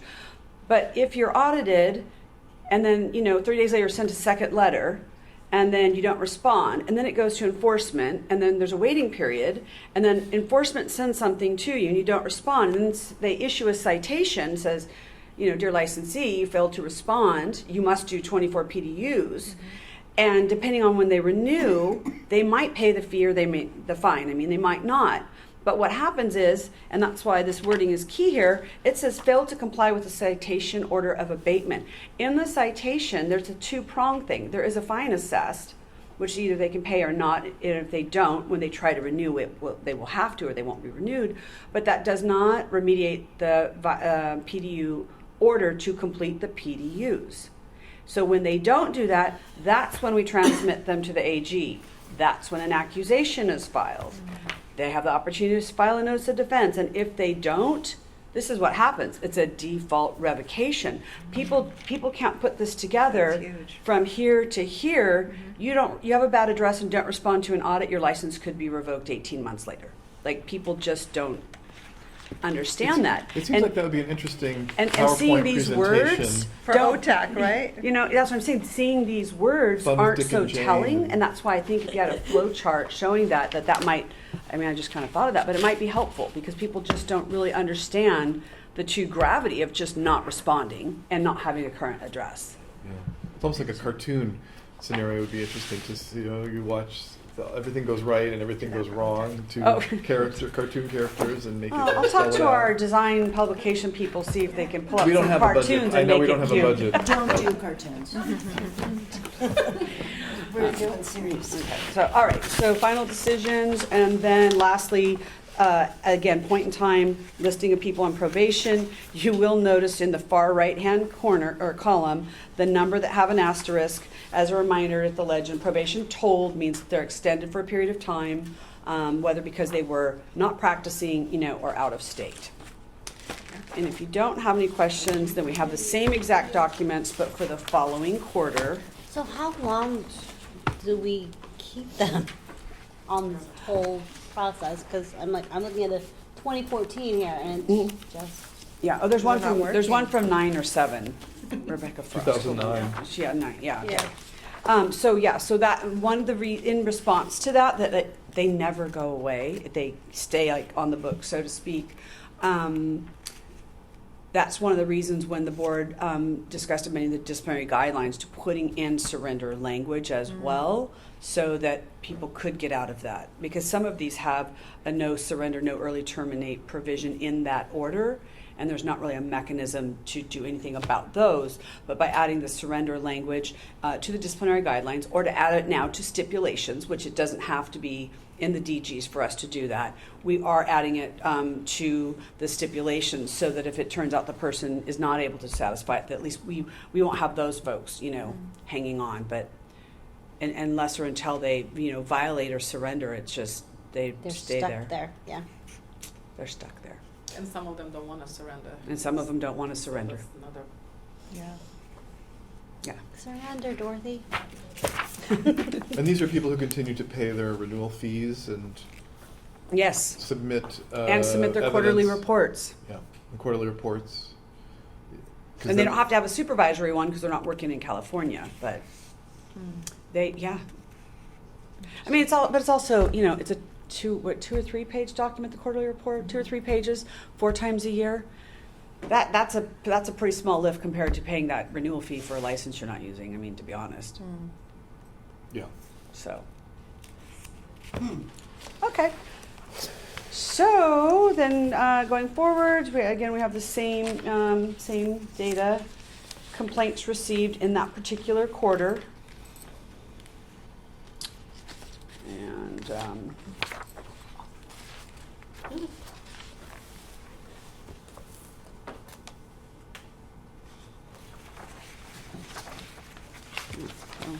okay, so no questions, I'll just keep going. So you can see here the citations did go up a little bit, right? Only from 14 to 20, but again, I mean, the month of April, we put those nearly together. And so you can see now, out of 20 citations, 9 were for PDU violations. So just to help, so if you see in the column that says PDU and you look to the right past the date issued, if it's the word abate is sideways, that means somebody had an order to abate. So like the third one down, the $600 fine, that was somebody who issued a citation for not responding to an audit, and in that citation they were ordered submit 24 PDUs demonstrating, you know, that you met the requirement. Whereas, you know, the one further down, they don't, let me just say, they don't all have an order of abatement. Some just didn't have enough, so they have a fine, but there's no order of abatement. So again, this abatement, which totals 9, that could be, it looks like a couple of the dress changes have that, but yeah, so of those, 9 people are told in the citation, you must do this. And if they don't, that's where it becomes a discipline issue. Let's see, but comparatively speaking, for the citations on the OTAs, they had a little bit fewer. But you can see with that, the 600, that means it was a no response at all. So, and again, for individuals, the key is at the bottom that explains what the columns are for the violations, and sometimes there is more than one, but. How long do they have to pay their balance? Or- So that's the interesting thing, because the payment is due 30 days after the citation is served. And if they don't, about day 35, we send what's called a demand letter. They get 3 of those. The first 2 are sent every 30 days, regular mail. The third and final one is sent certified mail as well. And this is a requirement because if they don't pay, we submit them to the Franchise Tax Board to intercept either their income tax refund or lottery winnings. So that does take a period of time. It's a bit cyclical, but meanwhile, if they do renew, that will become due and payable. So what happens though is somebody will see this, oh, I owe $200. Well, I'm gonna pay $270 for my renewal. But what happens is the first $200 goes to the citation, and they think they've only paid $70 towards the renewal. So it actually takes it for the citation first. So if they want to renew their license, they can't get around that. If they don't renew the license because they've moved to another state or what have you, then obviously that doesn't work. But then sometimes the intercept does work. Oh, that's interesting. I didn't know that FTB process. intercept, yeah, that's another mechanism Yeah, to that collect is. money. But lottery, And so that's the lottery thing is an interesting one. DCA, does that, on behalf of the board, and so then even if it's a partial payment, they'll send us the $85, and then, they take that off, and this person will still have this balance due if they don't renew. Okay, so, and if they do want to renew, then you have to pay up all. You can't get away from not paying it. Okay. Yeah. And that could take any. So like, let me give you the $600 one, for example. You pay your $270 renewal, it's really going towards your $600 fine. Your fine is still not paid, and you're not renewed. Like, that's like the accounting thing. It happens in the system just that way. So for people who are practicing, they're not going to get around it. It's the people who move out of state where, it's could be uncollected funds. Okay. Any That's questions? interesting. Thank you for explaining. Okay, OT citations, going on next, OTA citations. Again, that's why we keep track of total fine due towards the middle, 4770, how much has been paid and how much is outstanding. And again, you'll notice so many of on this OTA, when happens to be, a lot of them were served, in the middle, late March, and their payments aren't due for 30 days. A lot of times people do wait till, day 2025, which means the payment won't be reflected, here. So I see they can pay in full, or they can work with us to do a payment plan? They option? can. Okay. But where do you see that? Payment amount and then paid in full. Right, these, paid in full and then payment amount. I So, didn't know if and they had actually this one should have had a 1 next to it, because the fine was $400 and they paid $400. Okay. So the paid in full, the 1 is missing from the column. Like, for instance, this individual with $1,600, if it was a hardship, they can come up with a payment plan? to pay it Correct. off? Okay. Yes. Yep. But as a reminder, for people who are paying, let's say they want to pay, 4 payments of $400, every time they pay in Breeze, we pay the fee. That 3% service charge, we're paying for that. So again, that $44,000 a year in, credit card charges, passing that on to the end user will help, because it's cost recovery, right? You guys issue a probationary order, and someone's got to pay $200 a month for 30 months. That- with Every the new- time, okay. monthly, when they pay that on the credit card, the ease to them and the hit to the board. So But we addressed that, right? you're going in the future. But I mean, just another example of like ways to save money, right? So either make them write a check and send it in, or let them pay it online and pay the fee, right? I mean, so in terms of saving money, that's a good example of current licensees with no discipline not subsidizing the ones that violate. What was the longest time that we allowed for one to pay back everything they owe? Well, because there's another thing, it ties to the renewal. So, but I would say like a year and a half if it's $3,000 or $4,000, Well, because it could be up to $5,000. And all those hits that we're currently accruing for every payment. exactly. Yeah, And it's a and lot. the one from yesterday, so if Mhm. she's gonna only have like $100 every month, 150. For 15 years or something like that, but if Yeah, that's but in that's not effect all allowed. the time. So Well, you have to make, you have to have a provision, for, allowing that. And then we would have to, I'm not sure, like, do something with the system that would allow them, to renew if it be, extended, beyond that. So these are some of the same cases that were on the prior quarter, the report. And so, so for example, on the second one there, it talks about a hearing was held May 10th. It was actually May 10th to 12th, so that's going to be an expensive hit. It was a 3-day hearing, but anyways, again, these reports, they're point in time, and so, you can see when it says notice of defense, or actually they're coming to you, right? You're going to be seeing them, Okay. whether it's in 2 months or in December. They're coming your way. What's ACC mean? again? Accusation. Okay, Let me thank see, you. Ad legend. Let me see what number am I on? 25 DE 25E. Yeah. Ad legend. Yeah. So, yeah. Okay. Legend Yeah. to 08 AGO. Add a legend to the cases at the AGO. Okay, let's see, what do we got here? Okay, final decisions. There were only 2 cases that were voted on. Here you have, failed to comply with the citation order and do your PDUs, and they end up on probation. It's avoidable, right? That's the message, it's avoidable.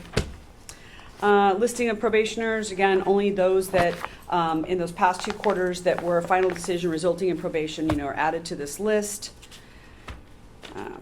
It's on our website, and I do tell you this, like, if somebody looks up each of the individuals, they can see that they're on probation, but for those that are in large rehab departments, we started doing this years ago, putting it on the website, so that at a glance, they could look and see, do I have anyone here? I mean, really, truly, it was like at the employer request, we're like, do you know how long it takes me to look up 52 people, 2 or 3 times a year? I'm like, well, they're supposed to be giving you the order, but what if they don't? I wouldn't know. And I was like, that's kind of a good point. So at a glance, somebody can quickly look and see if any of their employees have been added. So that's my a service to the employer. I think, I don't know, Heather, but we always look and to make sure there's no students. We're always like, please, no students. I think, yeah, that's always hard. Okay. Future agenda items. I'm like, I don't have an F, but I pulled it out. It's So right here. you have the list here. So again, it's a collection of things. If people have a priority, I mean, I really would, August versus November, knowing what's, before the board, what's coming to the board. If there's preferences, I mean, it would be good to know that.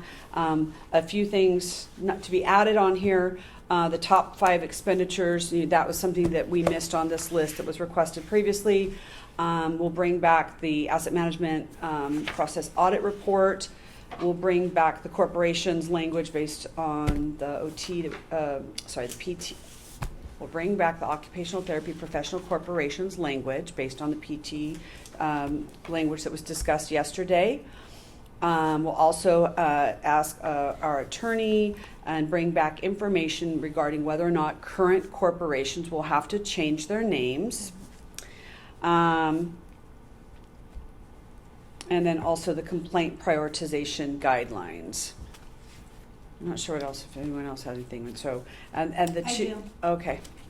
Yes. I have 2 things. To answer your question directly, could we move the discussion on the request to adjust the hourly rate up higher? That's been on here for a while of our advanced practice reviewers. They haven't had an increase in a long time, is my understanding. Do you know what the rate is? No, do you? Yeah. $75 an hour. Okay. But isn't it out of scope with what the market's paying? Can we That's just the have public comment that came in February, Okay, yes. so in terms of being timely to our public comment, could we move this up and really define if it's in or out of scope and have that discussion and make a determination? So That would be- you want this one for August? If we can do August, I November? just want to know if we can move it, yes, So you're saying August maybe, Denise? Yep, and then I have a request to add an item on the agenda, and I want to just make sure So could we have discussion and possible action to explore and establish and/or establish board policy to require presentation of issues to the board? I'm specifically talking about discussions and circumstances that are a vote by mail or a policy matter that may not be optimal to the discharge of the board's duties. I recognize we have this in an open meeting act, but can we, as a board, have a discussion about possibly, do you want me to say it again? After explore discussion. Discussion and possible action to explore Uh-huh. and/or establish board policy to require presentation of issues. And Uh-huh. I can send you So- my exact writing. Okay, so. To board for discussion Mhm. where the circumstances such as a vote by mail or a particular matter may not be optimal to the discharge of our board duties. And I'd be happy to forward my wording on that unless you'd like me to restate it again. I know, because we have the record. Okay. So can I ask? I'm sorry, so one other thing, sorry, on these ones at the bottom here, we did show them in strike through. I didn't want to just delete them because then you wouldn't know that we were taking them off. The first strikeout, it says, it was ordered to the inactive file at the request of the author, that's why it's removed. And then the other one was we were never able to identify the bill number, and I know there's been multiple bills, so unless or until somebody can provide that information, and again, it might even be too late for that particular bill, but the person providing the public comment wasn't real helpful or responsive, so that's why we're recommending taking that off. And plus, I really kind of think it's the wrong venue. I mean, if anything, it maybe should have been shifted to ask the board to do something rather than discuss what another organization is doing. That's my thoughts. Excuse me. Considering legislation from other states' practice acts to compare, is that still relevant? I don't know, the board asked for that and it's been on the list. But did we ask for it before the practice act was open? I believe. Has it been asked and answered is what I'm really asking for. This has not been done, that's why it's on here. If we don't know what it is, I think we should remove it. Well, I can tell you, it's because when we were monitoring the Occupational Therapy Compact and we provided other states' practice acts, that's where that information came up. So we've already kind Which of bullet are you looking at, Denise? It's right above, It's underneath invite 1, Dan. 2, 3, 4, 5, So 6, it's like right 7. here, wait, 8, Practice Act, right, 8. this one. Okay. Would it be okay to strike that? I would, Yeah, Okay. but. I'm with you on that. What about you, That's easier for Deanna? us. What about you? Fine with that. Yeah, and I think we kind of and also the one we discussed yesterday about inviting Dan, that we rather have. That discussion with DCA. Yeah, instead of Dan. Or we can keep both, you know. Right. We could just change it to update on OT licensure compact. Well, I'd like to keep it separate, because really truly inviting, Dan Logson versus inviting DCA to come, I feel like they might have different answers or different perspectives. I kind of like. Was it really inviting DCA, or aren't you going to a few meetings where you're gonna report back to us? I am going to a meeting, I would have to check my notes. I I'm on think page that's all we're really asking at this point. just to report back on that. Yeah, Okay. and, if all of a sudden from you go to this meeting and it looks like, I guess what I would say, I would leave it in your area of, your scope to define. I mean, we did bring up inviting DCA, but if it doesn't make sense yet to invite them, don't invite Okay. them. If it Okay. does, but I would look to you for direction on that, And that would be August. because you'll be at the meeting. So there's counting the bullets under the committee's consideration. We have 22 items for future agenda. Do you guys mind just helping me decide what you guys would like to see for at least August? What are the priorities for August? Already have Well- Denise yours. Well, plus you've got the ones that came up, right, about, I counted those. You did? Okay, Yeah, perfect. It's like Thank you. 22. So what are your top ones for August? And the ones she added, the top 10, top For- 5 expenditures. For me, the Yeah. OTD capstone is a higher priority than some of the others. Which bullet, Richard? That is bullet number 1, 2, 3, 4, 7. 5, 6, 7. 7. Okay, so this one, August, okay, what else? We have 2 for August so far. 3. If Oh, I'm gonna yes. report back on the Yes, for Heather. CSG meeting, Okay, that's 3. advanced practice reviewer, and then now the capstone. What else? The top 5 expenditures should be up there because Okay. we're communicating around the fee increase Okay, proposal. Also, we're talking about August or till the, August. I would like the one I brought up about the disciplinary guidelines. The item you just requested regarding the policy. Vote by mail. The policy and Yeah. the vote by mail. That one?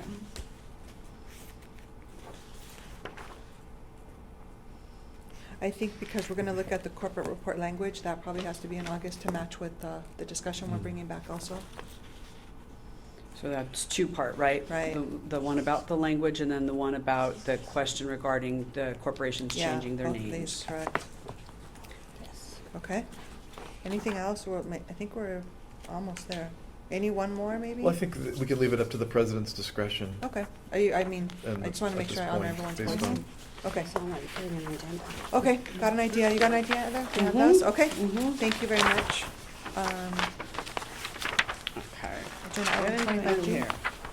Okay, so this is, after reviewing, this is not all encompassing, but what we wanted to do was show you different assignments that are due. Board staff either have to report information, provide data, or, submit requests. And so what we wanted to do to really give you an idea is show, this is a breakdown from a couple of different reports, but showing you the numerous the numerous reports and time spent on information, complying with necessary things, whether it's a policy or whether it's a statutory mandate, et cetera. So I just wanted you to see this, and for example, what's not on here, every Tuesday we have to identify people who need, for state employees who have not demonstrated vaccination, they must be tested weekly. And so every Tuesday we have to give them that name. On Thursday, folks who have to test are supposed to test Thursday.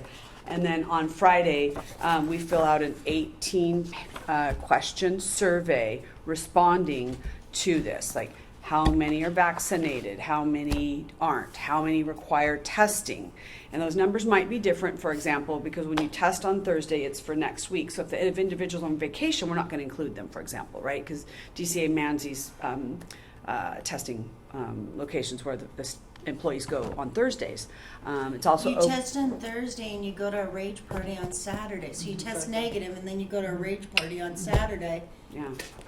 There's not a lot of Okay. rage parties at the demographic of the state. But to your point, yes, you go to a super spreader event. It could happen. It could happen. You go to Coachella then. Right, okay? yeah, That's yeah. what I'm getting. I mean, I Yeah. don't know. Aren't they Yeah. called rage parties? I don't Yeah, know. no, not anymore. Oh, okay. What are they called? Anyway, super spreader events. Okay, go to a super spreader event. But then then we report on Fridays, and then for example we monitor all week, all month, and then the 5th of the following month we report on teleworking. So there's a number of things that all take time. So that's one of the reasons I wanted to That's share this helpful. information. You know Is what I was everybody gonna say? required to work from the office, or there's some people still work from home? Well, no, in our office, no one 100% teleworked ever. There are some offices, like the budget office has done this since March of 2020. They 100% telework. So. Is there any way this could be hyperlinked or just accessible? I know it's probably a public doc, right? Or is Well, it's it? on the board's website right now because it's meeting materials. Is there any way we can? And the only reason I ask is because I don't know, but I always get fielded, I don't understand, like, it's so, no one's calling me back, and I'm like, oh, do you know why? Let's look at their schedule and what they have to work on right now. Because I think they think they're just there to serve you, you're supposed to just answer the phone and then get back to them like, I called, like, why, you know what I mean? I mean, this is, when I look at it, I'm like, oh. So, yeah, In we, addition- we have other assignments other than board business. Yeah. To your point, I think a lot of people don't realize that, so when we, you know, if it takes a couple of days, it's not that we're non-responsive and, but it, you know, it's a balancing act, especially if we're coming up, you know, on a deadline, right, and somebody has something, there's a chance that will get bumped, but if a request comes in, it's not near any of these other requirements, I mean, it's easier to be more responsive, so. I know, I don't, but there's a way to, I like when we go to our meeting minutes and everything's hyperlinked as far as agenda. I'm like, I would love to see like upcoming DCA deadlines, just so that someone can kind of know what's happening in the busy month of March, April, May. This is really helpful. Is this in the board orientation manual? No, This might be helpful there. That's a good 'cause point. it's really something for, everyone Yeah. agrees about knowing that? Yeah, yeah. If we're going to reuse this document again, could we, the upcoming DCA deadlines, it doesn't clearly identify that these are tasks for CBOT staff to do. I mean, A different title, maybe? it's implied, but it's Okay. not explicit So, all right, so, for upcoming BOT CBOT staff. reporting requirements or something, Yeah. or, Yeah, or upcoming DCA deadlines for BOT staff, okay. something to To What do you want it to indicate that be? they're I'm working on sorry. That it's a scope of ongoing reporting deadlines, CBOT staff? Sure. Something like that? That'd be fine.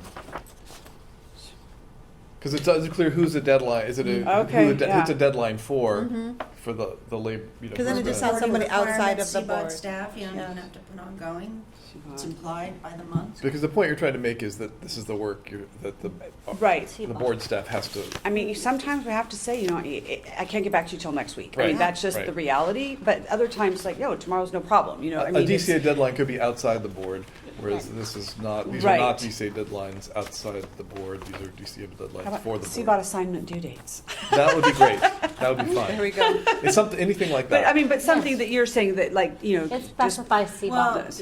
CBOT staff due dates. reflects that it's work required of the, Yeah. of the BOT staff. Okay. I mean, the only thing is, I mean, this is more for information. I wasn't really intending for that, but I mean, for example, a spring finance letter won't apply if we're not requesting additional money. Do you know what I mean? And Right. so some of these. Sunset report is not due. Every 4 every- years, right? So every there year.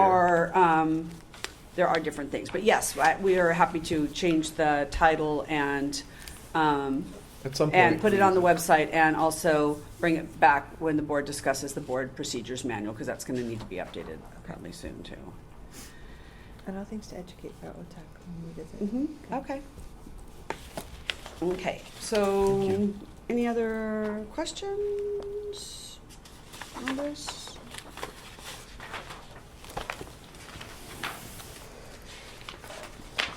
These are a bit out of order, but, so the next one, this is a letter, so the fieldwork communications work group did discuss having a letter going out to all OTs and OTAs, basically imploring to them to please serve as fieldwork supervisors.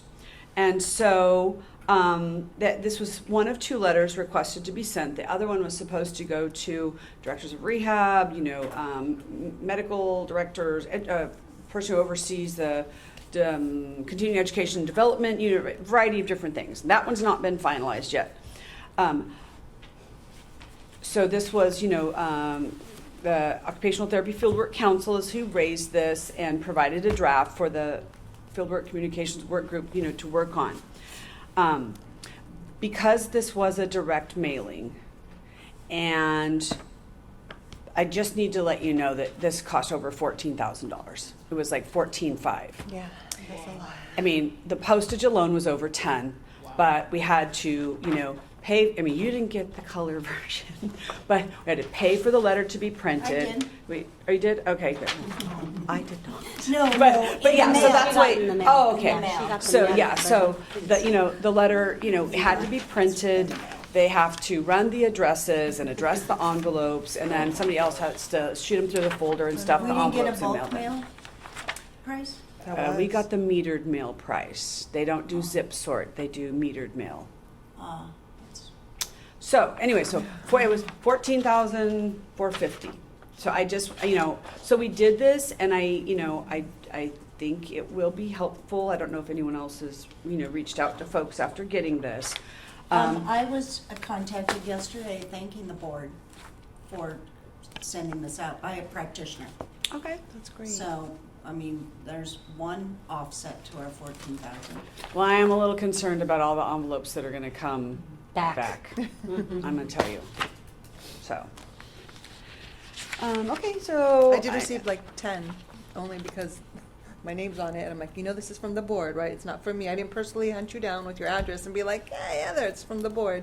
And I had some people say, hey, I'm in Kern County, interested. I'm like, you have the two so I have every filled, just like 10 texts yesterday, so. That, we'll add to that one, we have 11, Denise. There you go. Each one of those people needs to take 2 Loma Linda students, Right. right? Students, period, like, we're just pulling this circle here. So thank you for your work on that, everybody. So, I mean, I do bring that up because, it probably won't hit this fiscal year, but if we do that second mailing when we contact, Department of Aging to get the adult day health care and Department of Health to get the SNFs, and, it would be, again, a big list and a big hit. So I just want to put that out there. Could you, perhaps in your executive report back to us how many envelopes come back and give us an update? Because that may change our decision on that mailing. Or Okay, some sort of so- report, just address it, Well, maybe however you could we want. just, well, here's the thing. That means, almost 20,000 were sent out. So can we just count the first 200 and say, yeah, we know we're going to get It's back over to 200. 100 or something? I mean, Yeah, can we do of something course. like that? Because Do whatever so I- you want. If it's okay. over, I I don't mean, mean that's like gonna I be- want to hear.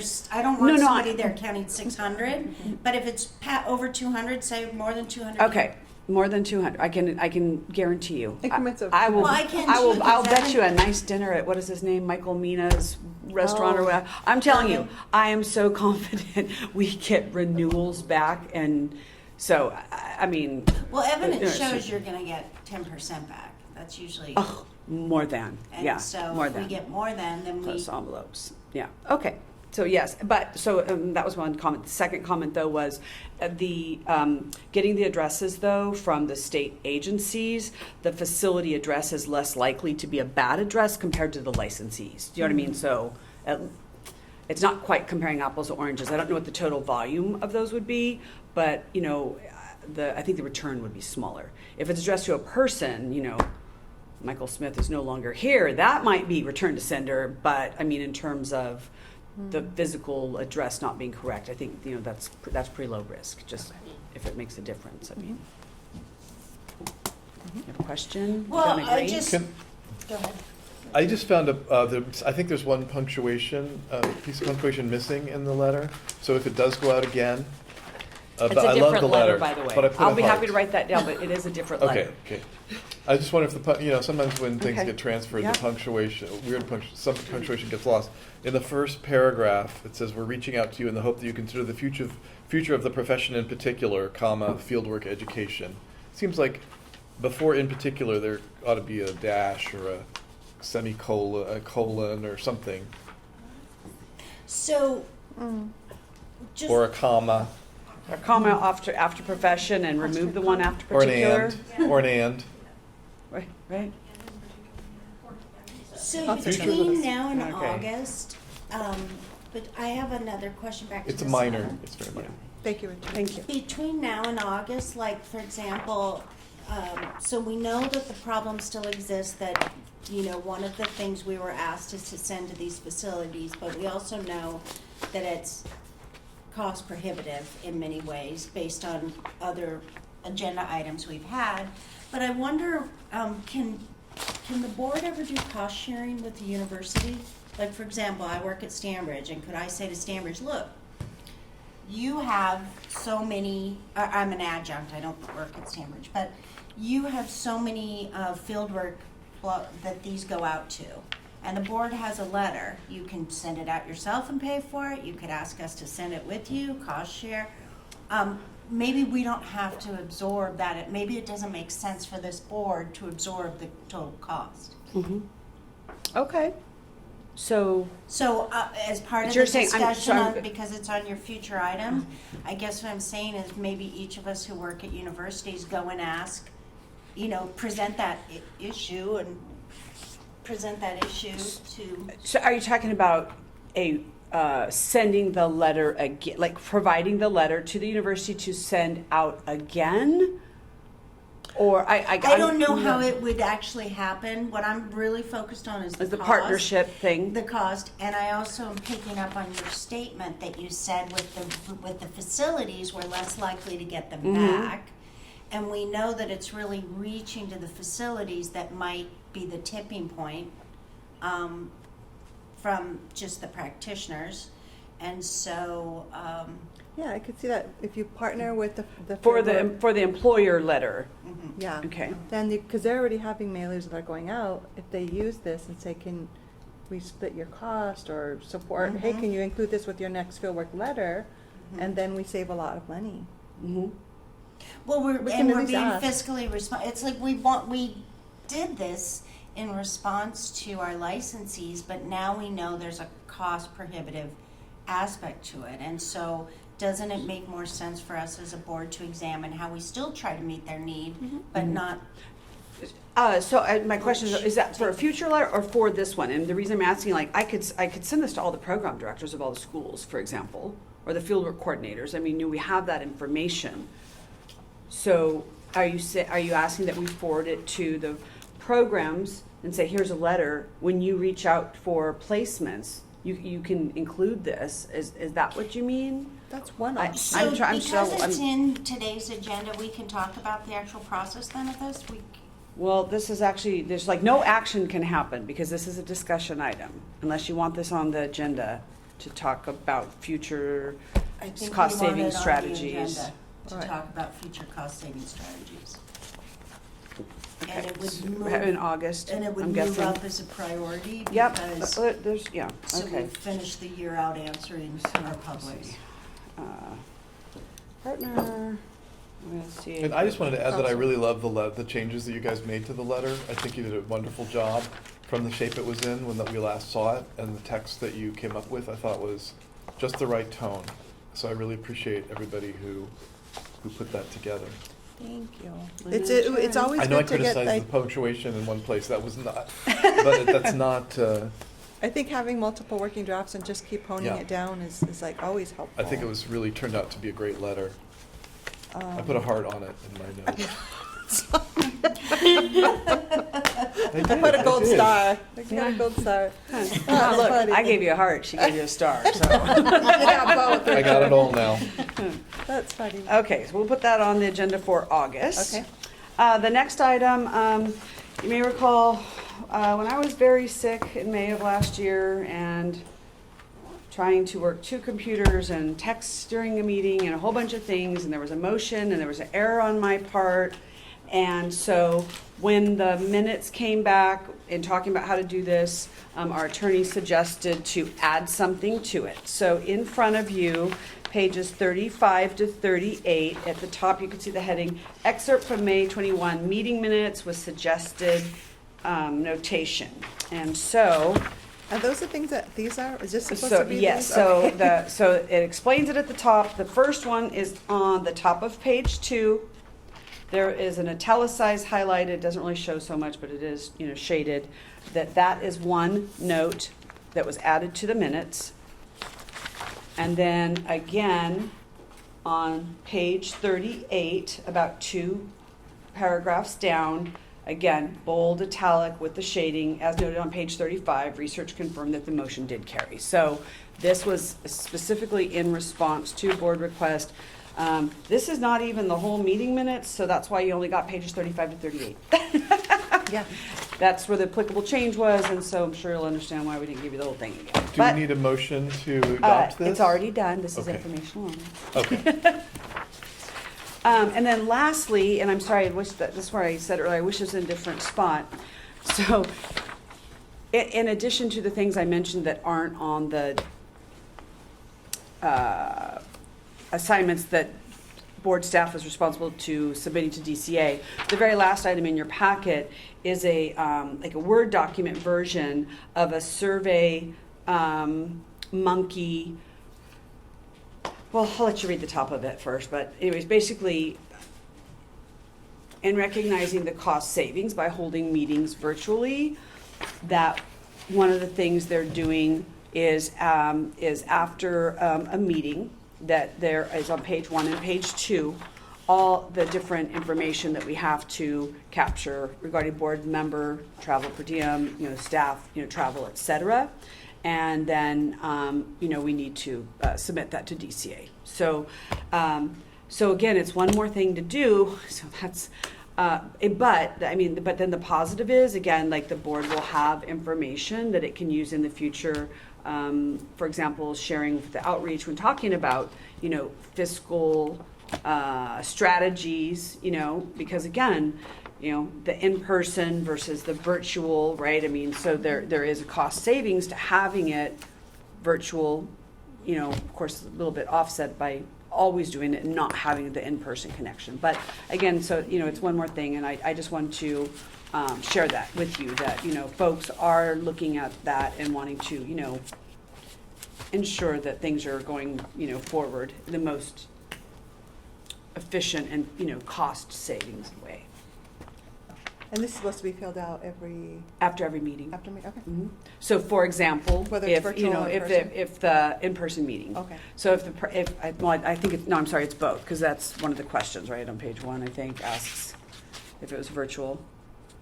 Date of meeting, cost for venue, it doesn't say. No, hang on a second. It says total Yeah, people. you look on the back, 13. how many people attend in person, moderate, via WebEx, et cetera. So, so for example, the practice committee was meeting next week, 30 days to pull it together, for that meeting. So anytime we notice a meeting that we have to do this. So I just wanted to let you guys know about that again. Okay. Thank you, Heather.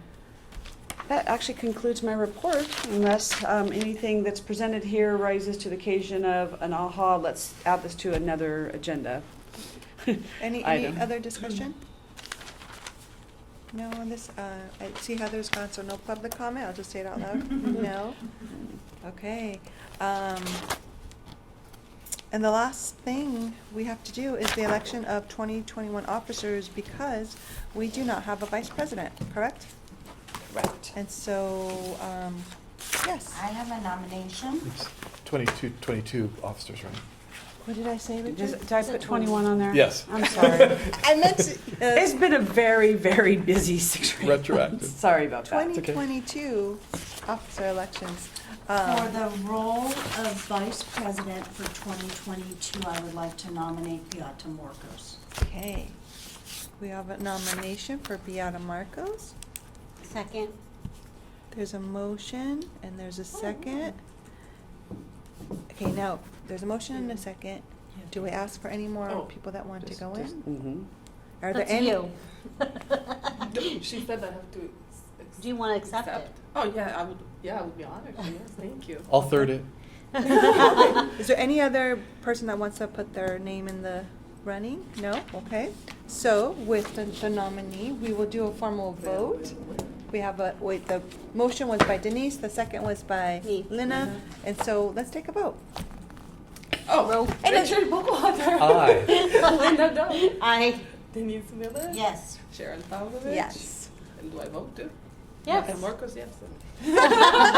Care. Motion carries. Our new VP is Beata Morcos. Oh, Good job, Beata. I we need Okay, but hang secretary. on. Yeah, that doesn't stop there. Oh, Now we you need have a sec- vacancy. Now I have a Now we have a vacancy. vacancy. Oh my goodness. Secretary. So now we have to have somebody's name in the hat for a secretary. Any nominations?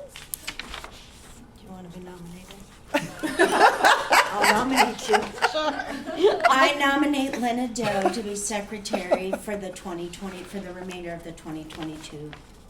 I'll second that. There's a motion by Denise. There's a second by Beata. Anybody else would like to throw their name in the hat? I'll be a third on that one. as No. well. Okay. Let's go ahead and call the vote.